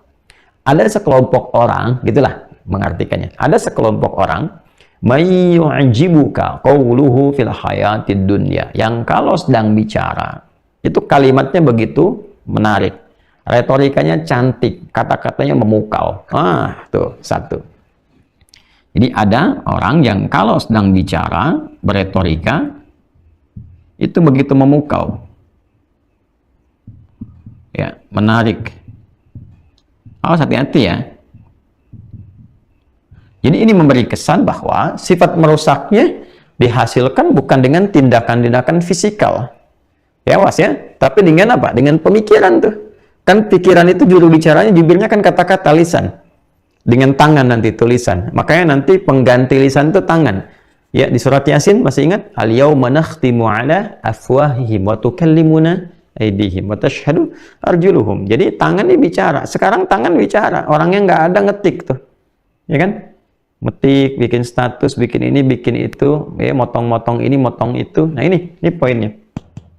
Nah, jadi diberikan ciri oleh Al-Quran bahwa orang-orang ini punya sifat merusak dan dia munafik tuh. Ya, terkaitan dengan aspek spiritual. Yang pertama aspek keagamaan. Ini aspek keagamaan. Nah, jadi dia mengesankan bahwa dia seorang muslim juga, gitu kan? Dia mengesankan bahwa dia beriman juga, tapi perilakunya menyimpang dari imannya. Yang kalau bicara kata-katanya itu menarik, dia punya keahlian retorika tuh. Ya. Nah, tapi problemnya adalah wa yushhidullaha ala ma fi qalbi wa huwa aladul khisam. Kadang dia mengaku saya juga muslim, saya beriman kok. Ya. Kadang bawa-bawa ayat, yushhidullah, bawa-bawa ayat, motong-motong ayat, itu cirinya tuh. Kadang motong ayat. Mengaku muslim, menukil dalil. Hati-hati nih, Allahu Akbar. Awas ya, kalau disebutkan ini berarti akan ditemukan nih kan, dan bentuknya karakter loh, bukan menunjuk kepada orang langsung disebutkannya. Ya, tapi aktivitas. Kalau aktivitas berlangsung, berlanjut. Jadi di era Nabi juga ditemukan ciri yang begini. Nanti setelah era Nabi juga akan ditemukan lagi. Kan ada yang bahkan ngaku Nabi kan setelah era Nabi itu. Nah, kekinian terus ini akan berkembang. Ya, kalau kita perhatikan ciri-ciri ini mengingatkan kepada kita, hati-hati akan ditemukan. Artinya apa? Kita akan temukan orang yang bicaranya menarik, kalimatnya terukur, punya retorika yang bagus. Artinya berpendidikan. Kalau nggak berpendidikan nggak mungkin. Ya, dulu kan belum ada formal seperti sekarang. Sekarang mungkin formal, mungkin punya gelar sekarang. Dulu kan nggak ada gelarnya. Ya, apakah ada profesor doktor misalnya Imam A, Imam B, kan nggak ada. Dulu kan nggak ada. Sekarang kan sudah bisa belajar, punya gelar dan sebagainya. Status formalnya ada. S1, S2, S3, gitu kan. Ada master, ada doktor dan sebagainya. Ada profesor. Memungkinkan terjadi. Ya. Nah, kemudian yang kedua tuh mengaku muslim. Karena kaitannya dengan spiritual, keagamaan. Yang ketiga ini, menukil dalil. Bahkan diformat, bahkan dibuat kurikulum, bahkan terukur rapi. Hati-hati tuh. Wa huwa aladul khisam. Sedangkan ia membawa permusuhan yang nyata, pertentangan yang nyata, merusak dia. Ya, hati-hati ya. Ini bagian ketiga saya coba nanti uraikan di tempat lain. Saya turunkan sini dulu ya. Nah, ini mana kaitan dengan fil ardnya? Teruskan ayatnya. Wa idza tawalla sa'a fil ard. Awas, hati-hati. Ya, wa idza tawalla sa'a fil ard liyufsida fiha wa yuhlikal hartha wan nakhl. Hati-hati. Ayo, hati-hati ya. Wa idza tawalla, ya, dan apabila dia berpetualang, beraktivitas di bumi itu, sa'a fil ardi liyufsida fiha wa yuhlikal hartha wan nasl wallahu la yuhibbul fasad. Oh, turun. Fasadnya muncul, al-ardnya muncul. Dan apabila dia beraktivitas di tempat yang dia pijak, orientasinya hati-hati merusak. Ya, wa idza tawalla, kemanapun dia beraktivitas, ya, jalan-jalan. Jadi ini Allahu Akbar, ini la haula wala quwata illa billah. Ini ada yang karakteristik ini memberikan kesan bahwa ketawalla itu sifatnya dia kayak roadshow gitu, jalan ke sini. Berarti dia punya program nih. Ya, punya program. Jadi ada yang terprogram nih, jalan roadshow ke sini untuk merusak aja, merubah pemahaman tentang keislaman supaya jauh lagi dari ibadah yang benar. Ya, hati-hati, ini bukan mengkampanyekan kebaikan, beda. Kalau kita kampanyekan kebaikan namanya dakwah. Kalau ini enggak, sifatnya merusak. Memang sifatnya begitu, terprogram gini, terafiliasi, dibuat nih roadshow-nya ke sini, tempatnya begini. Karena kalimatnya jelas, wa idza tawalla sa'a fil ardi liyufsida fiha, untuk merusak. Ya, wa yuhlikal hartha wan nasl, dan dia bisa merusaknya, nanti turun tuh ke bawahnya. Ya, hartha itu bisa ke aktivitas yang terkait dengan materi, kan itu tanaman, harta perkebunan dan sebagainya. Artinya apa? Dia bisa merusak sampai ke aspek-aspek pendapatan pokok. Ya. Wan nasl, sampai ke keturunan, artinya maaf, ke generasi. Jadi ini orang beraktivitas, berpetualang di bumi, dapat penghasilan. Ya. Artinya ada yang gerakan nih, ada yang bayar nih. Ya. Setelah itu wan nasl, dia bisa merusak generasi itu. Generasi, artinya dia bisa datang ke tempat-tempat yang menyiapkan generasi-generasi Islam dengan baik ya. Hati-hati tuh roadshow ke tempat ini, mungkin ke pesantren, mungkin kemana, ke institusi dan sebagainya, nyebarkan pemahaman-pemahaman yang salah. Ya, yang keluar dari pakem. Dia punya model sendiri tuh, model dia buat kayak model keislaman, sehingga dibikin Islam seolah-olah banyak cabangnya, Islam inklusif, Islam eksklusif, Islam ini, Islam itu, Islam liberal, Islam macam-macam. Dan Islam kan satu. Dan ajarannya pasti baik, ajarannya terbuka. Kalau yang salah itu muslimnya. Kalau dia menyimpang itu muslimnya. Ya, dan muslim yang tiba-tiba misalnya punya sifat ekstrim, ya, sampai saking ekstrimnya merusak, ya, menghalalkan ini itu yang salah, ya salah itu dia, salah pemahamannya, tapi jangan dirusak pakem pokok keislamannya. Ya, ini orang belajar Quran yang sama, hadis yang sama, ya kan, cuman dia salah paham, pemahamannya diperbaiki. Jangan kemudian menyoal Qurannya, menyoal hadisnya, lalu diambil seakan-akan salah, bikin format sendiri. Nah ini yang berbahaya tuh ini. Nah ini ada dari dulu, ada. Dan nanti nasabnya ada, ini anak jalur pelajarannya juga ada. Ya, termasuk nanti perbuatan orientalis ada, terlacak dalam sejarah. Ya, menitipkan kesalahan, menitipkan racun kalau dalam pemikiran. Ya, di dunia pemikiran itu ada beberapa yang dibuat oleh orientalis, baik di faktor dia mencoba menyoal Quran, menyoal hadis, ya, membuat buku-buku tapi di dalamnya disimpangkan, sampai ke kamus ada. Ya, sampai ke kamus. Sampai nanti turunan-turunan pemikirannya dibentuk dalam bentuk tematik, dan kalau digali nasabnya sampai juga dapat ketahuan pemikirannya. Ini ya. Nah, ini penting belajar pemikiran semacam ini sehingga kita mengerti. Makanya belajarnya yang benar. Di pesantren itu kan sudah terukur tuh kitabnya. Ya, kalau belajar Syafi'iynya seperti ini, Hanabilah begini, Malikiyah begini, ya kan? Ahnaf begini. Tahu tuh jalurnya semua tersambung ke Nabi, ada sanadnya tuh. Jadi ketika keluar dari pakem ini berarti berbeda. Tanda tanya tuh, question mark tuh. Oh, ini beda nih. Ya, ini sudah jelas qul huwallahu ahad. Ajarannya akidah. Toleransinya jelas, lakum dinukum waliyadin. Hormati orang lain, keyakinan orang lain, jangan cela orang, gitu kan? Silahkan. Kalau berdakwah sampaikan nilai dakwah yang benar, yang lembut. Selesai. Tiba-tiba datang semua agama benar menuju pada cara yang sama, cuman caranya beda-beda. Dikemas kalimatnya kan menarik tuh. Cuman isinya racun. Ya, isinya racun. Justru Quran meminta dengan hormati keyakinan orang lain. Kita tunaikan Islam dengan cara yang benar, berislam yang benar, beribadah yang benar, yakini qul huwallahu ahad, tapi hormati kepercayaan orang. Lakum dinukum waliyadin, la ikraha fid din. Jangan mengganggu orang, jangan hina orang, jangan cela orang, tunjukkan keislaman yang benar. Kalau nanya tentang Islam, jelaskan. Dakwahi dengan akhlak dan sebagainya. Itu yang fair kan? Tiba-tiba entah dari mana, nggak hujan kok. Nggak hujan, nggak ada petir, nggak ada badai, nggak ada salju, datang. Semua agama sama. Menuju pada Tuhan yang sama. Cuman caranya beda-beda. Konslet tuh. Entah dari mana datangnya gitu kan? Memahaminya juga susah. Justru ketika kita memilih Muslim, merasa Muslim itu, Islam itu benar. Ya, saudara-saudari kita yang di Kristen merasa Kristen benar. Saudara yang di Hindu merasa Hindu benar. Makanya mereka memilih. Kita memilih Islam. Dan diterangkan. Ketika diskusikan, argumentasinya dijelaskan. Kenapa kau memilih Allah sebagai Tuhan? Alasan saya begini. Kalau Anda yakin silahkan, tidak lakum dinukum waliyadin. Setiap kita bertanggung jawab di hadapan Allah. Tiba-tiba datang orang. Semua agama sama. Menuju pada Tuhan yang sama. Cuma caranya beda-beda. Loh, Anda dari mana ini? Ya, ini bikin agama sendiri nih. Agama gado-gado namanya. Ya, nah ini yang repot nih. Ya, di kayak orang main lato-lato, gabu-gabu, tak. Jadi berisik gitu ya, berisik tuh. Ini berisik gitu ya. Ini nggak benar nih, yang kayak gini. Nah, terus ketika menemukan sesuatu yang salah dari pelakunya, misalnya orang Islamnya salah nih, yang dieksploitasi agamanya, aneh juga nih. Bukan diluruskan perilaku orangnya, tapi agamanya. Oh, di Islam tuh ada begini, ada begini. Sejarah membuktikan Anda yang salah paham. Paham Anda salah.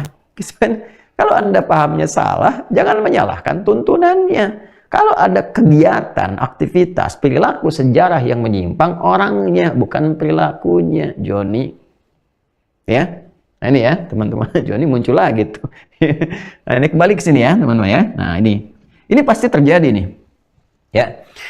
Wallahu la yuhibbul fasad. Allah tidak menyukai ya perilaku yang merusak. Wa idza qila lahu taqillaha akhadathul 'izzah. Dan kalau diingatkan, kenapa begitu? Bertakwalah kepada Allah. Nggak benar begitu. Kan bisa cari pendapatan dengan cara yang benar. Kenapa harus begitu? Anda kan Muslim. Akhadatul 'izzah. Naik dia. Saya juga Muslim kok. Nah, ini nih. Saya juga Muslim. Saya belajar, saya punya ilmu. Kalau bisa kita diskusi, iya. Tapi begitu kita diskusi, Anda lari kemana-mana, gitu.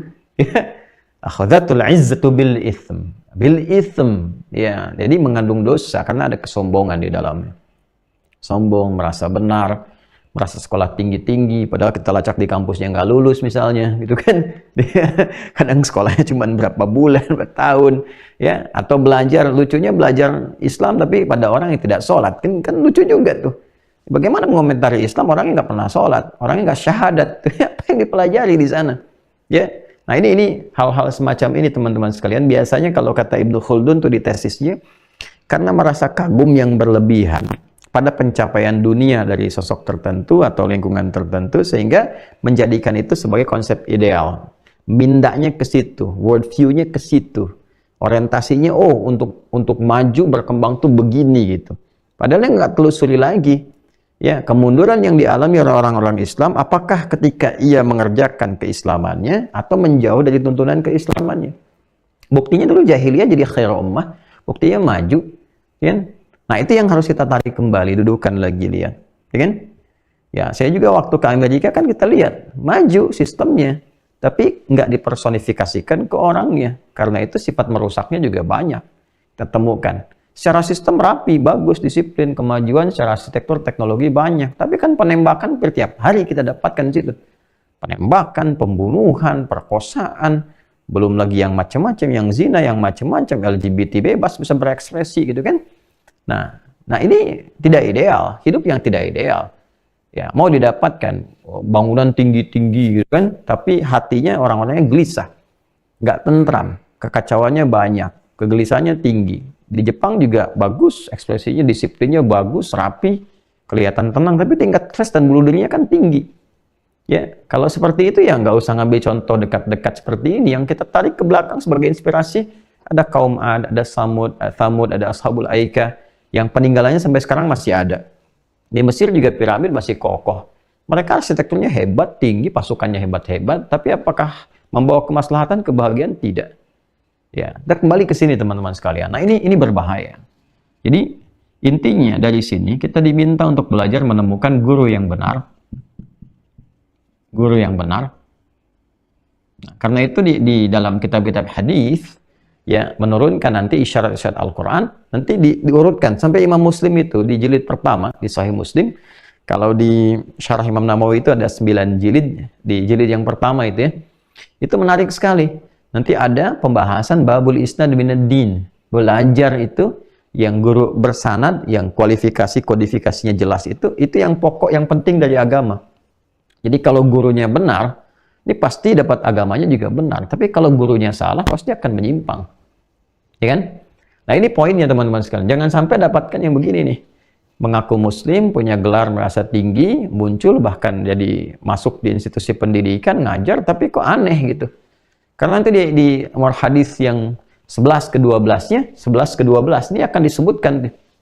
Ya, kata Nabi SAW, qala Rasulullah SAW, sayati alaikum unasun, atau sayati zamanun, akan datang di era masa orang-orang yuhaddithunakum bima lam tasma'uhu wa yasma'unahu aba'ukum.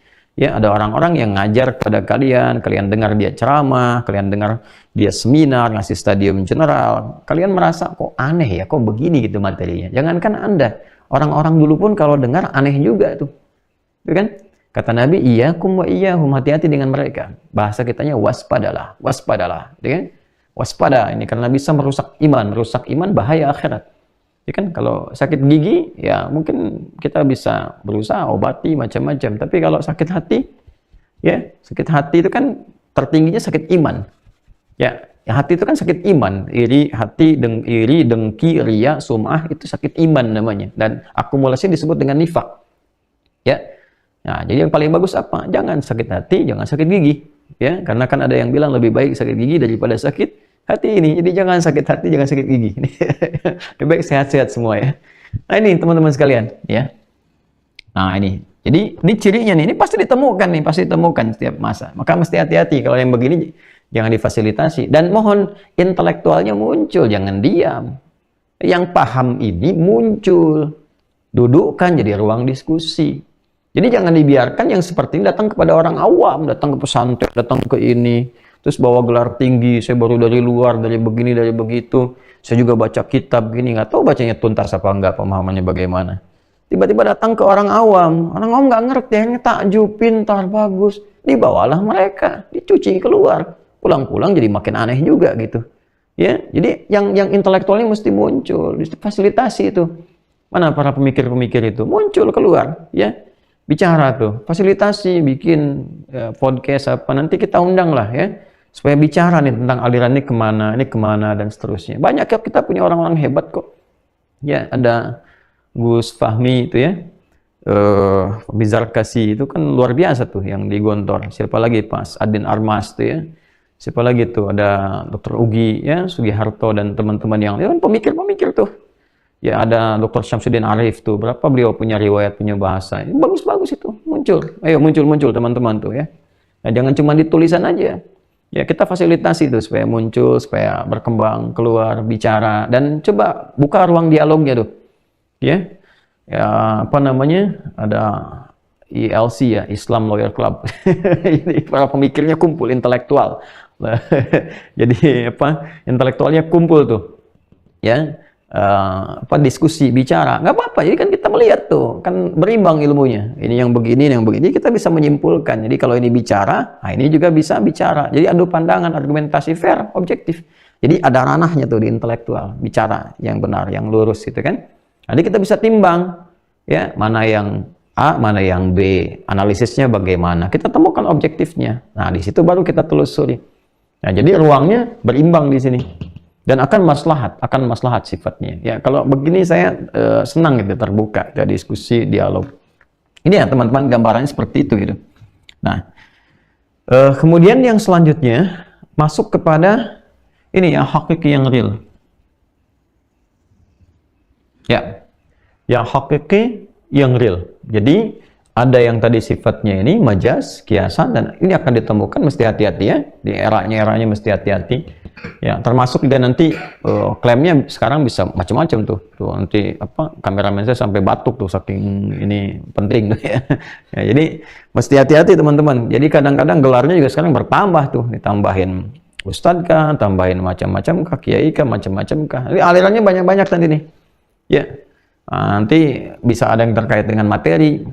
Ya, jadi nggak mau datang kalau nggak dibayar, ada yang begitu juga, itu merusak juga, sama merusak nanti ilmunya yang terkait dengan bayarannya itu. Ya, ada yang hanya untuk rating, ada untuk kamuflase, macam-macam. Astagfirullah. Dan kita doakan, nah terus jangan dikasih ruang yang seperti itu, ya, atau hanya ngejar viral, bikin konten dan sebagainya. Itu yang harus didoakan, diarahkan supaya jadi benar, tapi bukan untuk dihujat, bukan untuk dicela, ya kan. Nah, kan kita juga nggak menyebut nama kan, kita menghindari semua karena juga nggak tahu kan, kita merangkan sifat. Ya, jadi kita doakan supaya guru-guru itu benar, diikhlaskan oleh Allah, dipersatukan. Terus orientasinya mencari kebenaran, kemudian dari orientasi itu memakmurkan, ya. Dan ini menjaga keutuhan bangsa negara, itu poinnya. Karena kan tadi al-ard, di tempat yang kita pijak, mesti cinta kita pada negara kita. Ya, mesti tampil di keislaman kita itu refleksinya adalah apa? Memakmurkan bangsa, melindungi bangsa, membela bangsa.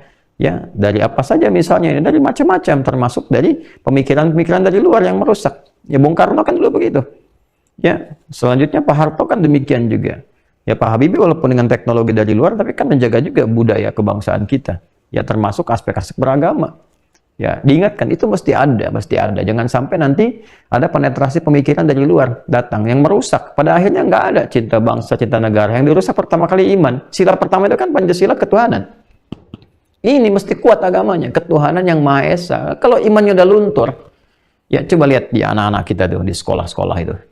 Coba lihat tujuan undang-undang pendidikan itu apa gitu ya. Di pendidikan itu kan tujuan yang pertamanya meningkatkan iman dan takwa. Ya, negara itu mengamanatkan, ya, Undang-Undang Dasar 1945 mengamanatkan kepada pemerintah, ya, kan, untuk membuat sistem pendidikan yang meningkatkan keimanan dan ketakwaan pada Tuhan Yang Maha Esa. Itu tujuan pertama tuh. Baca lagi Undang-Undang Sisdiknasnya tuh. Ya, itu tujuan pertamanya. Jadi meningkatkan iman, meningkatkan takwa. Kalau imannya kuat, takwanya kuat, nanti membentuk manusia yang kokoh, yang terhubung dengan Tuhannya. Setelah itu apa? Muncul sifat-sifat keadilan, sifat adab yang baik. Adab itu kan lahirnya dari apa? Dari pendidikan karakter. Karakter yang terbaik muncul dari mana? Dari dalam jiwa. Kan potensinya dari sini. Itu yang disebut dengan akhlak. Ya, makanya nanti manusia itu bisa berkeadilan, beradab kalau ketuhanannya kuat. Makanya sila kedua kemanusiaan yang adil dan beradab. Baru dari situ ada persatuan, baru ada musyawarah, ada kebijaksanaan, ada hikmah. Hikmah itu kan puncak ilmu. Ya, ilmunya yang disinergikan sehingga mampu membangun. Ya, makanya sila ketiga persatuan Indonesia, keempat kerakyatan dipimpin oleh hikmat, kebijaksanaan. Hikmat itu puncak ilmu. Kebijaksanaan ilmu yang didasarkan pada ketuhanan, berkeadilan, pasti bijak. Dalam permusyawaratan, kumpul, diskusi, petakan apa kebutuhan tempat ini. Setiap bagiannya daerahnya butuh apa, berkeadilan, semua masyarakatnya makmur.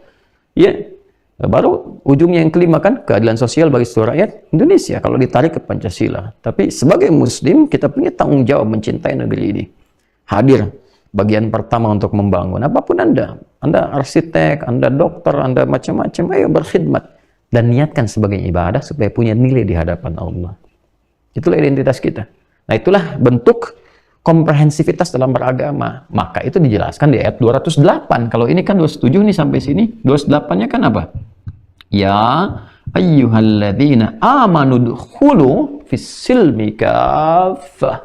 Hai semua orang yang telah beriman, ya kan? Coba pelajari itu dan amalkan ajaran Islam itu secara komprehensif. Ya, bukan cuma di masjid sholat, bukan cuma nunggu Ramadan puasa, gitu kan? Tapi Anda ke kantor bawa ajaran Islam, jujur itu ajaran Islam, disiplin, ya kan? Toleran pada kebaikan, saling membantu. Jadi dokter juga itu ajaran Islam membantu. Ada yang nggak mampu Anda bantu, kasih pengobatan gratis. Ya jangan kerjasama sama perusahaan-perusahaan tertentu untuk naikkan harga. Udah tahu ada yang murah dikasih harga yang mahal. Anda dapat bonus tapi Anda memberikan racun kepada orang ini. Ya kan? Bahaya, pasien kasihan datang jual ini jual itu. Apa nggak lihat bebannya? Posisikan kalau Anda ada di tempat itu. Ya kan? Nah, coba demikian juga dengan di kampus. Demikian juga dengan ustadz dan sebagainya. Lihat keadaan dia. Lihat keadaan masyarakatnya.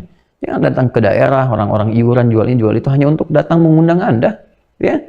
Setelah itu bebannya tinggi dan sebagainya gitu kan, datang. Bisa datang sendiri. Fasilitasi jangan merepotkan dan sebagainya. Datang kita mengajar, bahagiakan orang-orang. Alhamdulillah, niatkan ibadah. Allah pasti kasih jalan, kemudahan, fasilitas kebaikan. Di semua aspek kehidupan. Itulah Islam. Itulah Islam. Ekonomi kita lihat saling berbagi. Kita kan belajar dari spirit yang pernah saya sampaikan kan tentang Rajab. Coba lihat lagi di tayangan sebelumnya. Kita berbagi, saling melengkapi, saling mengisi, saling tolong-menolong. Ayatnya banyak sekali. Inilah komprehensivitas dalam Islam. Nah, kita masuk pada yang kedua, sifat merusak yang sifatnya real. Dalam real itu maksudnya objeknya materi gitu. Perilakunya ke materi, ke benda. Ya kan? Nah, kita ambil contoh Quran surah ke-30. Ar-Rum ayat 41 ya. Coba dicek ya teman-teman untuk menyamakan ya. Kalau nanti ada yang kurang tepat tolong diingatkan ya. Supaya saya bisa koreksi segera ya. Quran surah ke-30 ayat 41.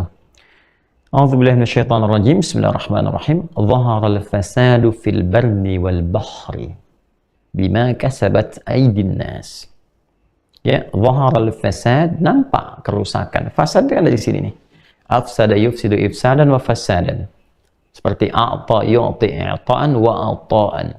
Fasad. Ini menunjukkan perpindahan menjadi isim ya, dari masdar ke isim, memberikan kesan bahwa sesuatu yang melekat tuh. Ya, ada kerusakan di sektor-sektor tertentu tuh, di daratan dan lautan. Dhaharal fasadu fil barri wal bahr. Akan nampak beberapa kerusakan di beberapa sektor, baik di daratan di lautan. Daratan, hutan yang rusak. Ya, aktivitas pertambangan yang merusak, lingkungan yang rusak, tumbuhan yang rusak, ya kan? Apalagi itu ya, kemudian di lautan juga eksplorasi laut yang tidak dengan cara yang tidak tepat ya, menggunakan peledak macam-macam yang merusak, terumbu karang hancur, kemudian terjadi retakan di bawah, ada gempa, ini menghasilkan tsunami karena akibat dari bukannya keseimbangan alam. Alam itu kan juga mengikuti perilaku manusianya. Perilaku manusia yang bikin apa ya, alam itu kan ditata dengan rapi, dia mencari jalurnya tuh untuk menyeimbangkan kembali. Kan seperti itu spirit ayatnya, ya kan? Kalau ada teruskan ayatnya, itu menarik tuh, ya. Liyudhiqahum ba'dalladzi 'amilu, tuh kan? Nah, dan kadang-kadang ada dampak ketika mereka merusak itu, ya alam kami desain untuk menyesuaikan, lalu memberi pelajaran kepada mereka supaya apa? La'allahum yarji'un, supaya mereka kembali, ya, supaya mereka memperbaiki lagi. Gampangnya begini misalnya, maaf ya. Ini ada area misalnya nih.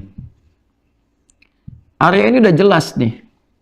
Secara ilmu pun ya sudah diketahui nih, area ini misalnya tidak bagus dijadikan sebagai bangunan karena nanti ada resapan-resapan jalur air. Dibikin bangunan. Tuh kan?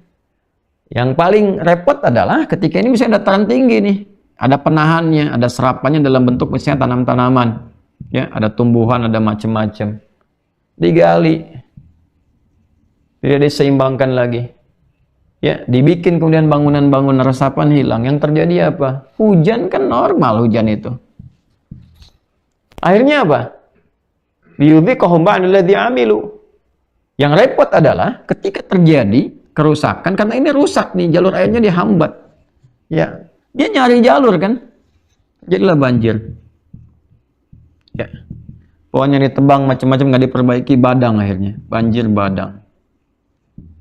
Korbannya siapa? Manusia lagi, lingkungan, lebih banyak lagi, akses nggak diperbaiki dan sebagainya.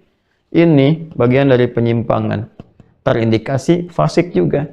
Jadi ini kepedulian Islam menata lingkungan. Makanya muncul fikih lingkungan, ada ayat tentang lingkungan, hadis tentang lingkungan. Dan hati-hati, merusak lingkungan itu nilainya besar maksiatnya di sisi Allah. Karena apa? Karena akan menjadikan korban kepada orang banyak. Berpengaruh pada orang banyak. Tuh. Coba lihat yang merusak-rusak. Bangun ini, bangun itu terhambat. Akhirnya muncul banjir. Di sini nggak banjir kok, cuman airnya naik aja. Ya naik tuh banjir, Joni. Naik. Genang. Yang repot siapa? Orang banyak.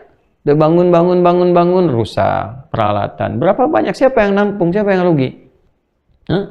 Ambisi karena proyek ini itu kerjain, nggak waspada, sudah tahu itu ya studinya nggak cocok, amdalnya nggak jelas, masih dipaksain. Udah gitu merusak nih sini. Dengan tadi perbuatan nyuap, nyogok, macam-macam. Merusak pada akhirnya. Ketika rusak apa yang terjadi? Semua kena. Begitu udah kena, nggak bisa nanggung, udah bencana nasional. Macam-macam.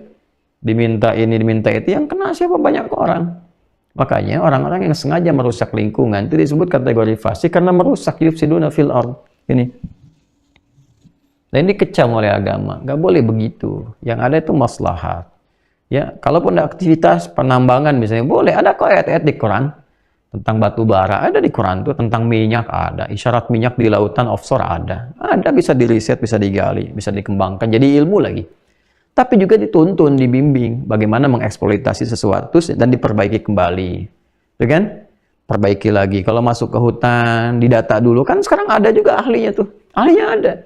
Bahkan sampai didata hewan apa saja yang ada di hutan itu, habitatnya bagaimana.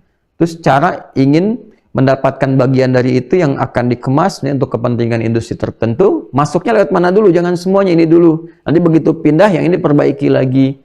Ekosistemnya seperti apa, arahnya kemana, supaya nanti hewannya nggak terganggu. Dia nyari karena tempatnya dirusak, dia kembali datang. Ya. Ada berita, harimau datang ke kampung, kemudian mengganggu warga, ada korban sekian. Kenapa dia ke kampung manusia? Karena kampung dia dirusak. Tuh, terus sekarang banyak bikin konten-konten bagus, edukasi, nangkap ular sana sini, edukasikan masyarakat bagus, tapi sarang ular jangan dirusak.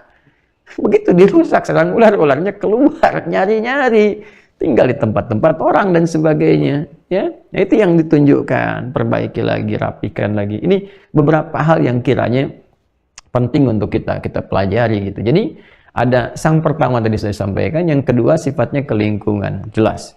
Hati-hati ya teman-teman beraktivitas, termasuk apa saja ya, yang riset, yang di kampus riset, yang magang, yang macam-macam yang terkait dengan lingkungan, lihat, ya kan? Dan yang aktivitas di kantor dan aktivitas di instansi-instansi baik di pemerintahan, sektor swasta dan sebagainya, jangan merusak, jangan kerjasama untuk merusak. Karena ini kalau diteruskan, ini gabungkan nih teman-teman sekalian, gabungkan. Kalau ini digabungkan dua-duanya, ya kan? Apalagi ini yang belum saya bahas kan? Jadi kan di spiritual ini ke sosialnya nih. Jadi yang sifatnya bukan langsung ke benda, tapi sifatnya ke perilaku. Nggak ada kaitan dengan spiritual secara langsung. Tapi value-nya ada di situ. Ke sikap sosial nih. Apa contohnya misalnya? Nyogok, korupsi. Itu fasik juga, itu menyimpang juga. Ya, hati-hati. Nah, kalau digabungkan nanti antara sifat itu dengan sifat ini ketemu yang ketiga. Ya. Majas plus real. Majas plus real. Ini yang paling bahaya, nomor 3 ini.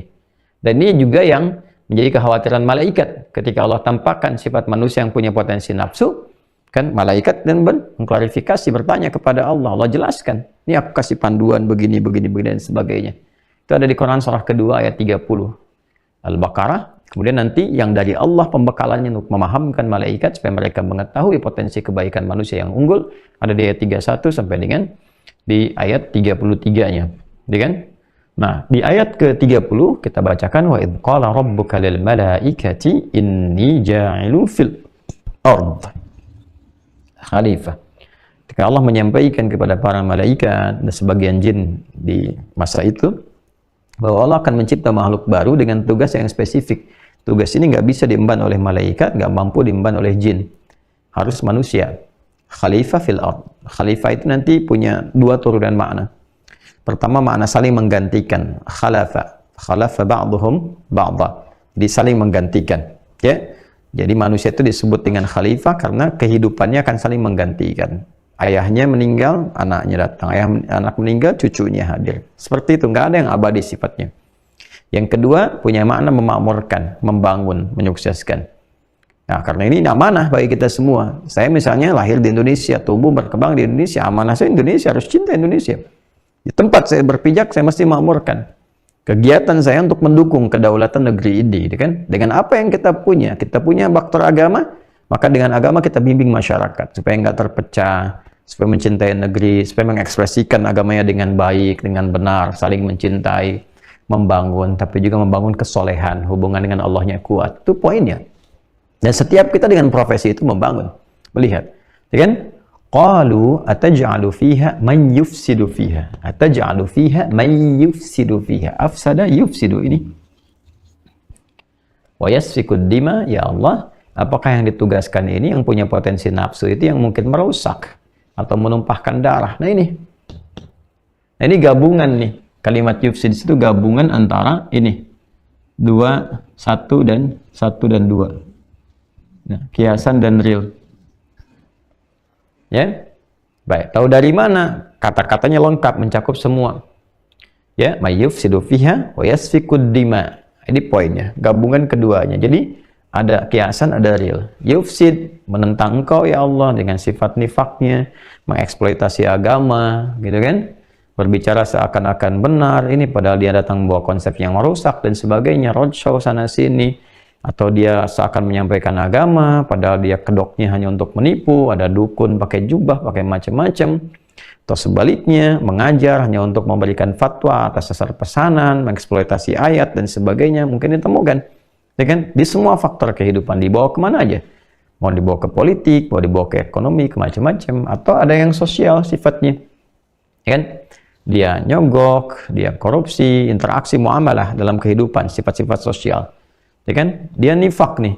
Katanya mencintai negeri, katanya benar-benar membangun, tapi tipu-tipu juga, mengemban tugas tidak amanah, berbisnis dengan cara yang tidak tepat, menghancurkan negeri juga, mengeksploitasi sistem keuangan misalnya. Ini fasik juga. Ya kan?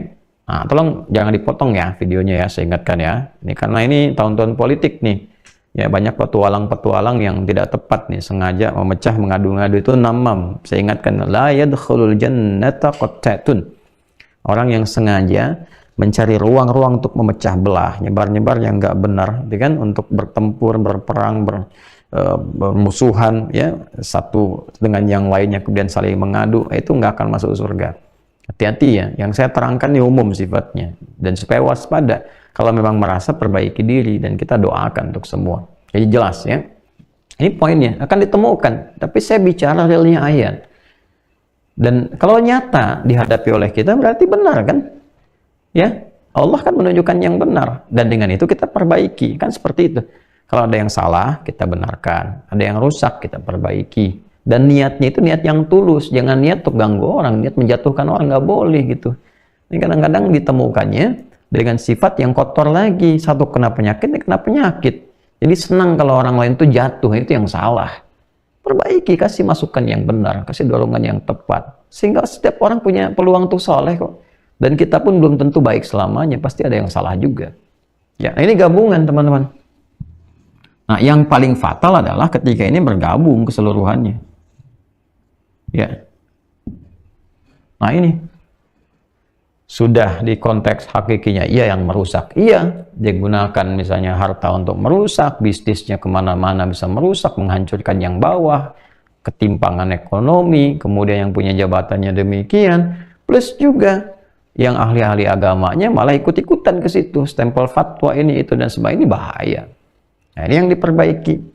Harus muncul orang-orang baik dengan cara yang benar, no. Baik dengan cara yang benar.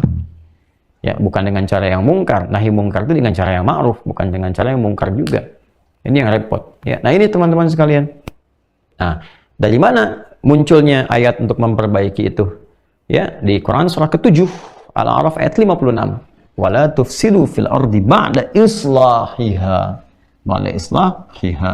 Quran surah 7. Lengkap ayat itu. Ini kalau ngaji Quran kita benar itu lengkap semua. Ya, kita bisa temukan 9 ayat lah di Quran itu yang berbicara tentang konsepsi ini secara lengkap.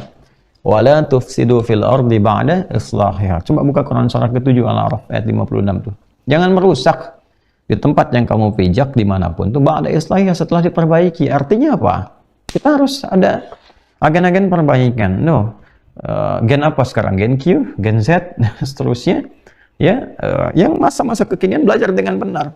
Maka yang serius ya, orang tuh bikin teknologi untuk memfasilitasi di dalamnya supaya termotivasi. Coba lihat misalnya, saya pernah lihat satu analisis tuh, TikTok ketika dibikin di Cina, itu konten-konten yang di Cinanya, konten-konten positif semua. Konten edukasi, konten motivasi, ketika keluar algoritmanya berubah. Algoritmanya kok yang begitu gitu dikasihnya. budaya-budaya yang nggak jelas, permainan nggak jelas, sehingga ekspresinya apa? Orang hanya mengekspresikan kegelisahan dirinya aja di fasilitas itu. Ya ada yang tumpah, joget-joget nggak jelas, bikin ini, bikin itu, bikin konten, yang ngemis-ngemis nggak jelas dan sebagainya. Jadi akhirnya nggak ada maslahat di situ gitu. Nah, bisa nggak? Apa nggak ada sih di negeri ini yang di bidang aplikasi yang ya, punya kemampuan teknologi? Saya kira banyak kok. Ya, saya ingin challenge, mana sih teman-teman alumni-alumni yang spesifik gitu kan, spesialis di bidang-bidang teknologi. Kenapa Anda nggak muncul sih? Cobalah muncul. Anda kan orang-orang baik. Saya yakin Anda baik, cinta negeri. Bikin dong aplikasi yang hebat, yang setara Google, setara ini. Cina bikin Weibo, kita nggak bisa gitu kan? Ya kan?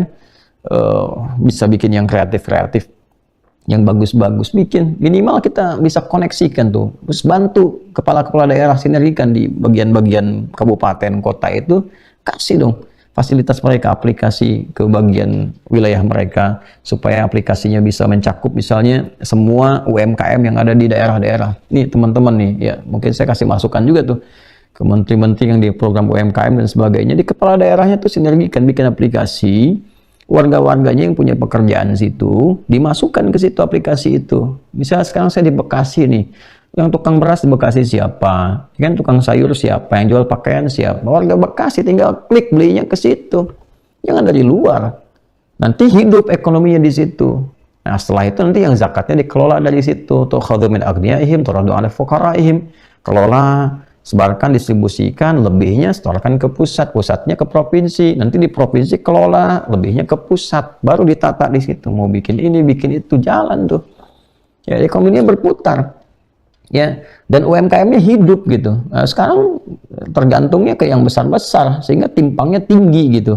Nah, saat yang bersamaan pasti kosong, kasnya itu pasti ketarik tuh ke pembangunan kemana-kemana, karena kasnya kosong, akhirnya yang terjadi apa? Pajak pasti naik. Yang kerja masyarakat di bawah lagi, timpang nanti. Dia dimanfaatkan nanti oleh tukang-tukang utang rentenir. Ya, tukang-tukang piutang tuh rentenir masuk sekarang ke online, pinjam ini, pinjam itu, kehormatan digadaikan dan sebagainya. Akhirnya di bawahnya tinggi, ya tekanannya tinggi, ke atasnya mengerucut, tapi hasilnya nggak menyeluruh. Nah, Islam itu datang membawa solusi. Ya, tapi bukan hanya kritik gini, nggak ngasih saran, nggak ngasih solusi, enggak. Datang membawa ide-ide yang cemerlang. Terus kita berdedikasi tinggi gitu. Semua apa sih yang mau dicari? Ujung-ujungnya ditinggalkan juga kok. Apa yang mau dikumpulkan? Yang meninggal juga. Lebih baik kita saling membantu. Duduk, diskusi bareng-bareng. Kan tinggalkan sifat-sifat yang begini. Ini yang merusak, yang bahaya. Ya, harus ada muslih. Nah, biasanya gini, islah itu kan dari aslaha yuslihu, muslih. Soleh dengan muslih itu beda. Soleh itu untuk pribadi. Kalau muslih untuk orang banyak, keluar. Jadi kesolehannya ditebarkan menjadi pencerah, menginspirasi yang berkemajuan. Kalau soleh tantangannya sedikit, cuman pribadi aja. Bangun nggak nanti malam tahajud? Besok subuh bangun nggak? Jam berapa? Telat nggak? Itu pribadi. Tapi kalau udah muslim memperbaiki, tantangannya juga dari luar. Untuk menjadi muslim itu tentu akan ada tantangan. Anda kalau nggak suka tantangan, nggak akan maju, nggak akan pintar, nggak akan berkembang Anda. Kan? Ya, saya kira kalau ada hal-hal yang kurang bagus, yang kurang baik, yang baik mesti muncul. Sebab kalau yang nggak baik nggak keluar, yang buruk nanti akan menyebar. Tapi yang baik pun perbaiki hati, bukan untuk menjatuhkan orang, bukan untuk mencela orang, tidak. Ya, menebarkan kebaikan. Ya, kenapa sih nggak muncul? Perkumpulan jadi makin banyak ini, banyak itu, banyak ini, orientasinya banyak-banyak. Kenapa sih nggak bikin 1-2 saja gitu kan? Setelah itu kumpul bareng-bareng, bikin dengan niat-niat yang benar, perbaiki dulu. Lalu kita kembali belajar lagi. Anak-anak sekarang, saya lihat geografi sekarang udah berkurang. Nggak tahu masih ada apa enggak. Coba pendidikan agama ada nggak tuh di SD? Ya sekarang ini. Coba dicek lagi tuh. Ya dulu kan kita belajar akidah, akhlak, ya ada pendidikan agama. Ibu saya guru agama. Supaya jadi kepala sekolah. Saya mesti belajar agama. Makanya jarang kita dengar seperti perilaku anak sekarang gitu kan. Nah, sekarang saya coba ingin tanya sebetulnya masih ada nggak pendidikan agama itu? Ya, diajarkan pendidikan berkarakter, semakin tidak berkarakter anak-anak sekarang itu. Ya kan? Nah, coba lihat orientasinya. Kita duduk lagi lah. Kenal nggak dengan negaranya? Dulu kita belajar tuh sampai hafal. Provinsi ada berapa, gubernur sampai ke menteri, sampai ke gubernur. Tahu kita. Tahu wajah-wajahnya dan sebagainya. Nah, sekarang saya pikir agak berkurang tuh perhatiannya tuh. Ya, agak berkurang. Nah, ini mohon maaf ya, ada pendidikan kebangsaan juga yang harus penting kita ingatkan, karena tadi syumuliyatul Islam, komprehensivitas Islam itu menjangkau segala bagian wawasan berkehidupan, dan ini juga termasuk bagian dari apa yang kita gali dari tafsir yang kita sampaikan. Nah, kalau ini gagal dipahami dengan baik, maka apa yang terjadi? Ulaika humul khasirun. Orang-orang yang orientasi hidupnya hanya untuk merusak saja, mengeksploitasi berbagai hal yang bisa digunakan untuk memenuhi kebutuhan nafsunya, mereka merugi sebetulnya. Jadi mohon maaf kalau mereka beraktivitas di bisnis, mengumpulkan banyak harta, sebetulnya sedang mengumpulkan akumulasi kerugian lewat hartanya itu. Nggak ada manfaatnya. Makan cuma segitu juga, yang kepake segitu juga, tapi sedang rugi waktu, rugi tenaga, capek. Coba tiap malam mikirinnya itu lagi, maaf sekali, untuk istirahat terbatas, kesibukan kerja, ini, itu. Akhirnya apa? Karena sifatnya merusak, ya mikirinnya gitu. Bagaimana ngatasin ini? Sogok aja, berapa gini, anggaran gini. Ini semua rusak sektornya. Pada akhirnya seperti gaya, tampilannya seperti gaya. Punya ini, punya itu. Tapi untuk memenuhi nafsu aja, cuma buat pamer. Hidupnya buat gitu aja, nggak ada manfaatnya. Ya, kumpul, makan ini, itu, tidur, ketawa, gini, berbuat maksiat. Mengakumulasi itu aja. Akhirnya dunianya terperangkap dalam kehidupan demikian. Di akhiratnya bagaimana? Di akhiratnya lebih sengsara. Ya kan kita belajar agama itu untuk menguatkan persiapan akhirat. Menata dunia, memperbaiki persiapan akhirat. Coba lihat sekarang tuh. Kadang-kadang kan Allah kasih pelajaran. Kasih bisnisnya dulu, coba yang tinggi, lihat tuh. Semakin terlihat sifatnya melebihi batas, melebihi hal-hal yang telah diatur, diturunkan lagi dengan kejadian-kejadian tertentu, bisa jadi itu. Bisa jadi. Ya, watil kal ayyam nudawiluha bainan nas, surat Al-Imran kan seperti itu. Dan ada hari-hari tertentu itu akan dibalik kondisinya. Makanya kalau sedang dititipi sesuatu, ilmu, berbagi yang benar dengan cara yang benar. Titipi harta juga, beribadah lewat harta. Silahkan. Jadi kaya itu silahkan, sebaik-baiknya. Punya jabatan setinggi-tingginya. Nanti dengan itu semua berbuat kebaikan, berbuat kemaslahatan. Cintai tempat kita berpijak dan bangun dengan cara yang baik. Nah, itulah muslim yang sejati. Ya, itu muslim yang sejati. Jadi insya Allah di dunianya juga nyaman karena sering berbuat baik, di akhiratnya juga tenang, pulang hisab yasira, dengan hisab yang ringan dengan izin Allah Subhanahu wa ta'ala. Saya kira ini spirit dari Quran surah kedua Al-Baqarah ayat 27, dan saya jelaskan insya Allah dengan cara-cara yang saya kira menuju komprehensif sesuai dengan apa yang saya ketahui ya. Tapi kita belajar tentang tafsir. Kalau memang tafsir ini dirasakan menjadi kebutuhan dengan situasi kita sekarang, segera berintrospeksi di semua aspeknya. Ya, tanpa harus saling merasakan, oh ini menyindir, ini menuduh, tidak. Berarti pikirannya kurang bagus. Ya kan? Ya, pikiran kita perbaiki dulu supaya kita sama-sama memberikan solusi dan sikap yang baik lah. Sikap yang baik ya, apalagi di tahun-tahun seperti ini nih, udah mau masuk tahun politik, udah tahun politik sebetulnya. Ya, semua harus dingin, cooling down, semua tenang, gitu kan? Berpikirnya orientasi yang positif. Mungkin insya Allah saya buat video khusus barangkali ya untuk mengingatkan itu supaya saling bersatu, saling bisa bermusyawarah, saling bisa duduk yang baik, saling bisa menjaga perasaan, menjaga tindakan juga untuk kebaikan kita semua. Ya, karena sekarang ujiannya banyak gitu. Ujiannya banyak. Jadi kalau kita ngambil ke sini bagian kedua tadi, kalau ada gempa, longsor, banjir, bukan hanya dievaluasi lingkungannya saja. Tapi dievaluasi faktor pertamanya, ada nggak maksiat yang terjadi di situ? Karena bahasa Qurannya begitu kan, kalau nampak keburukan, nampak kerusakan, nampak bencana di daratan, di lautan, ya kan? Maka apa yang harus dilakukan? Introspeksi diri. Karena ketika Allah ingatkan, la'allahum yarji'un, supaya mereka balik sadar, oh ini ada yang salah, oh ini tatanya salah nih, secara lingkungan salah nih. Harusnya jalur air, kenapa dibangun? Itu kan? Ini harusnya begini, rapikan lagi, duduk bareng-bareng, kepentingannya umum di situ. Yang kedua, coba lihat ada maksiat nggak di situ. Ini udah nih ditata nih, tapi kenapa nih ngebor nggak jadi lagi, gempa lagi, begitu mau dapat gempa lagi. Ada apa nih? Mungkin bukan faktor-faktor yang material sifatnya, ya ada imateri nih, ya bukan faktor-faktor fisik, metafisik nih mungkin. Ada maksiat di situ apa yang Tuhan nggak senang, Allah nggak senang. Allah nggak senang kan Allah gerakan tuh alam. Ya, gunung batuk, udah deh. Ya, bumi merinding aja gempa tuh kan. Kan coba tuh. Ya, kalau kita meriang, kita yang kena. Bumi meriang kan repot tuh. Gempa, ya, gunung batuk, macam-macam tuh. Coba dicek. Ya, maksiat mempengaruhi, pasti mempengaruhi itu. Bumi kan nggak senang juga. Bumi kan menampung kita tuh, alam bertasbih. Ya, kita harus merasakan kepekaan itu. Alam bertasbih, manusia yang ada di alam, alamnya nggak senang kan kalau berbuat maksiat seperti itu. Kan alam jadi saksi. Idza zulzilatil ardu zilzalaha wa akhrajatil ardu athqalaha wa qala al-insanu ma laha yawma idzin tuhadditsu akhbaraha. Ya, pada saat itu bumi mengabarkan apa yang pernah dilakukan seorang hamba di tempat itu. Dia memijak itu melakukan apa? Bersaksi itu. Di tempat itu dia bermaksiat, di tempat ini dia berbuat A, B, C dan sebagainya. Dia bersaksi di hadapan Allah Subhanahu wa taala. Nanti tubuhnya bicara. Nah, makanya alam nggak suka kalau ada orang-orang berbuat maksiat dan sebagainya. Perbaiki. Coba dicek beberapa tempatnya. Tapi sekali lagi tentu ada terkait dengan aspek materi, fisikal, kesalahan-kesalahan perilaku, ya, eksplorasi alam dan sebagainya. Yang kedua, coba perbuatan maksiat. Dari dua ini aja cek. Demi Allah saya katakan, kalau terjadi musibah, terjadi bencana, catat ini ya, kalau ada bencana, daerah manapun, cek dua hal ini. Dua hal ini cek. Imma faktor lingkungan, ya kan? Yang tidak disiplin, tidak bagus dalam melakukan aktivitas di situ, kayak tadi misalnya, eksplorasi alam dan sebagainya. Atau yang kedua ada maksiat di situ. Ada yang salah tuh, perilaku penyimpangan. Coba lihat tuh.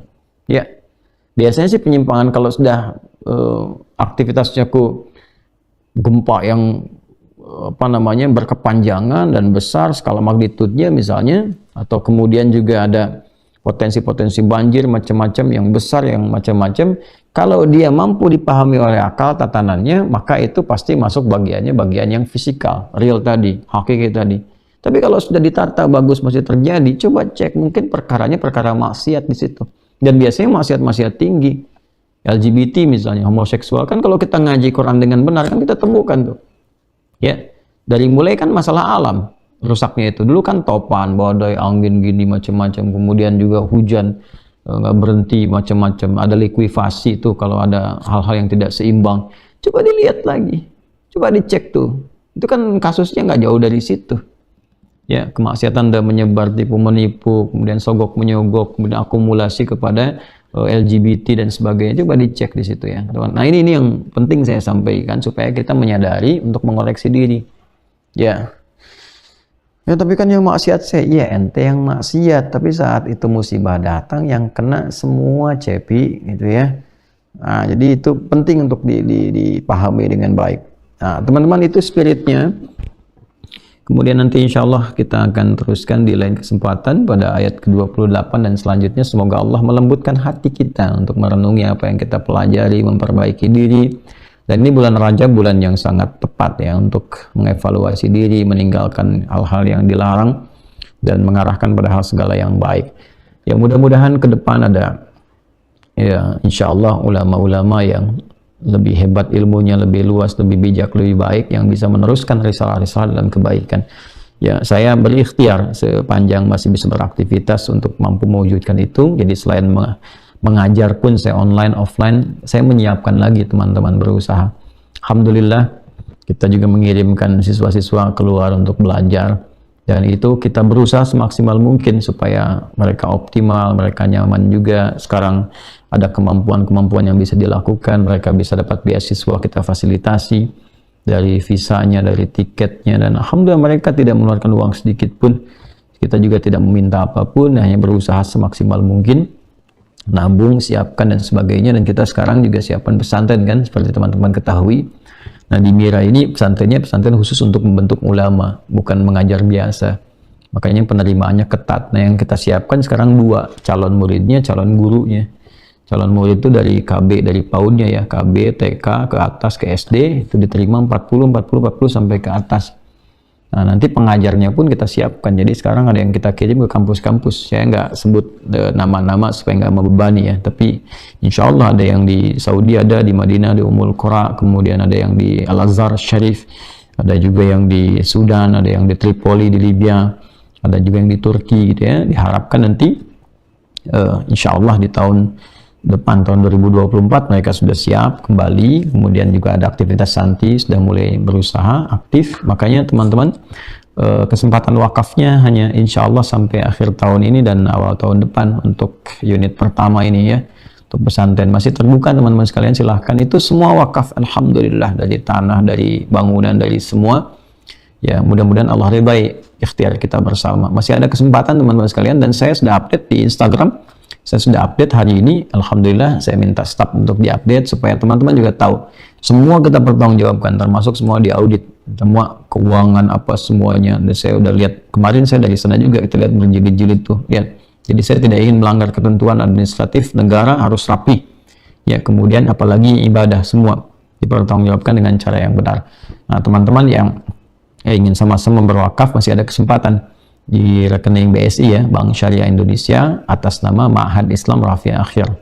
Nomor rekening 11144444142. 111 3 kali satunya 444, kemudian 4 kali 4-nya 142 ya, atas nama Ma'had Islam Rafi'ah Akhyar. Nomor rekening seperti disebutkan Bank Syariah Indonesia. Ya, silahkan teman-teman, masih terbuka. Itu untuk umum ya. Kalau nanti teman-teman mau spesifik yang masjid, kita fasilitasi lewat kitabisa.com itu ya. Itu semua juga utuh. Saya udah minta sama teman saya Timi supaya semua nggak boleh ada potongan. Alhamdulillah, dan insya Allah itu juga akan berkembang.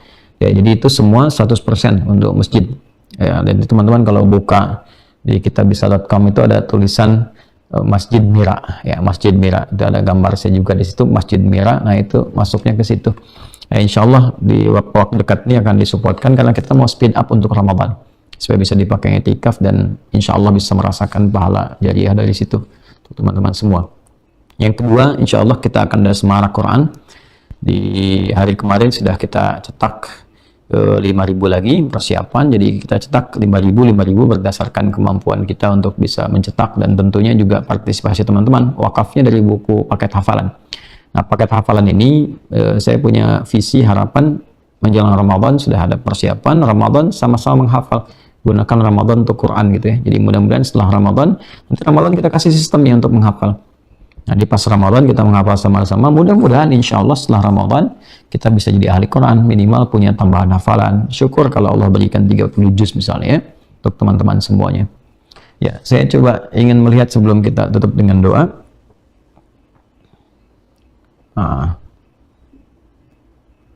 Ya, Masya Allah. Ya, kita sapa nih teman-teman. Mau Al-Jurumiyah, Ustaz, boleh ya. nanti insya Allah di teman-teman yang terhubung, kita nanti insya Allah ada yang berbahasa Arab, termasuk anak-anak di Akademi Dakwah nanti yang sedang belajar, kita rekam. Nanti insya Allah ada pelajarannya, jadi teman-teman bisa akses juga, ikutan belajar. Dan itu guru-guru insya Allah semua bersanad. Jadi ngajarin adzan aja ada sanadnya, ya, sampai ke Sayyidina Bilal bin Rabah radhiyallahu taala anhu, sampai ke Rasulullah SAW. Ada matan, ada sanadnya. Baik, siapa lagi teman-teman yang tanya, daftarin anak ke sekolah Ustaz Adi gimana caranya? Dari akun Sifa Azmi. Baik, kalau mau daftar sekolah, di kontak ke admin kita di quantumakhir.com, di situ ada nomornya, atau bisa datang langsung ke Quantum Akhir Institute di Bekasi, itu nanti bisa disampaikan informasinya. Terima hanya 40, jadi kalaupun ada 100, 200, 300 dari sejak KB kita seleksi. Ya, mudah-mudahan nanti kalau lokalnya masih ada, insya Allah kita coba bisa fasilitasi ya. Baik, ya teman-teman yang lain, ada dari Maluku, Zahra Mahmud, Maluku Utara. Baik, ya mudah-mudahan diberikan kesempatan untuk belajar. Di sana saya kira sudah masuk di timur ya, mungkin beda 2 jam atau 1,5 jam. Mudah-mudahan diberikan kebaikan. Ustaz, kapan ada kajian di Bekasi lagi? Ini saya di Bekasi nih sekarang. sedang online ya. Insya Allah menyesuaikan ya teman-teman, karena sekarang saya sedang konsentrasi untuk optimal mengirimkan dulu teman-teman yang akan berangkat ke Timur Tengah untuk belajar. Jadi saya nih sudah berapa bulan ke belakang memastikan mereka baik, siap. Jadi kita perbaiki tempat yang belajar di sini, yang berangkat, visanya, tiketnya, macam-macam, perubahan tiket. Jadi kita juga menyesuaikan lah dari tabungan, dari macam-macam, supaya bisa selesai dulu baru kita kemudian siapkan kembali. Mohon izin ya.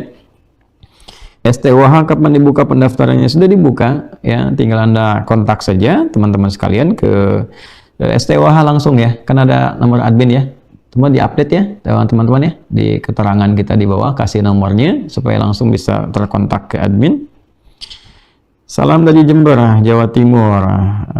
Semoga Allah berikan kebaikan kepada Sio Petualang. Waalaikumsalam warahmatullahi wabarakatuh. Semoga teman-teman di Jember semuanya dimuliakan oleh Allah dan diberikan kebaikan-kebaikan. Semoga putra saya bisa berguru dengan Ustaz. Alhamdulillah, semoga Allah berikan kesempatan yang baik. Pengen banget dapat beasiswa anak saya Pak Ustaz. Dia semangat banget, sekarang sedang hafalan juz 30. Silakan sempurnakan sampai 30 juz ya. Nanti ada skema beasiswa kita diinfokan, bisa diikuti di akun Quantum Akhyar Institute ya. Diikuti di situ, nanti ada skema-skema. Dan teman-teman yang masih dibuka, insya Allah nanti besok saya umumkan sampai Ahad ada beasiswa untuk S1 ya. Semua nanti ijazah dari luar ya, kita nanti akan siapkan dan teman-teman bisa daftar. Kuotanya tinggal 5-10 orang lagi.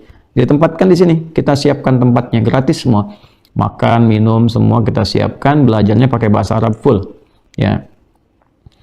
Baik, Ana udah lulus Ustaz, Ana pengen menghafal Quran, Ana dari Lombok. Insya Allah saya hari Sabtu ke Lombok ya, di Sumbawa tepatnya. Jadi Sabtu saya akan ke Sumbawa, ada di 2 tempat, nanti diupdate ya, besok mungkin kita akan sampaikan di akun kita ya.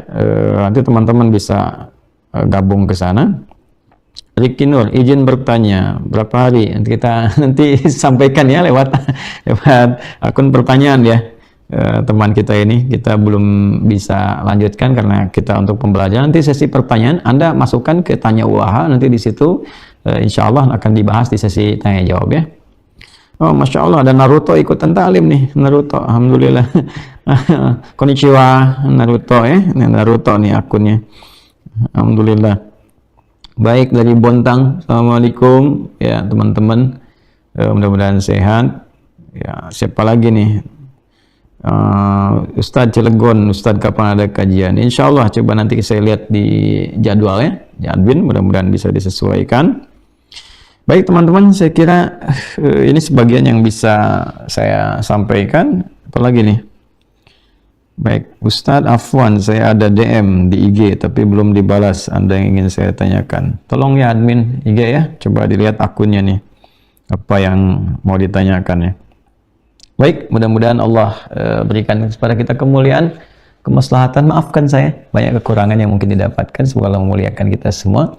Allahumma taqabbal minna innaka antas samiul alim wa tub alaina innaka antat tawwabur rahim.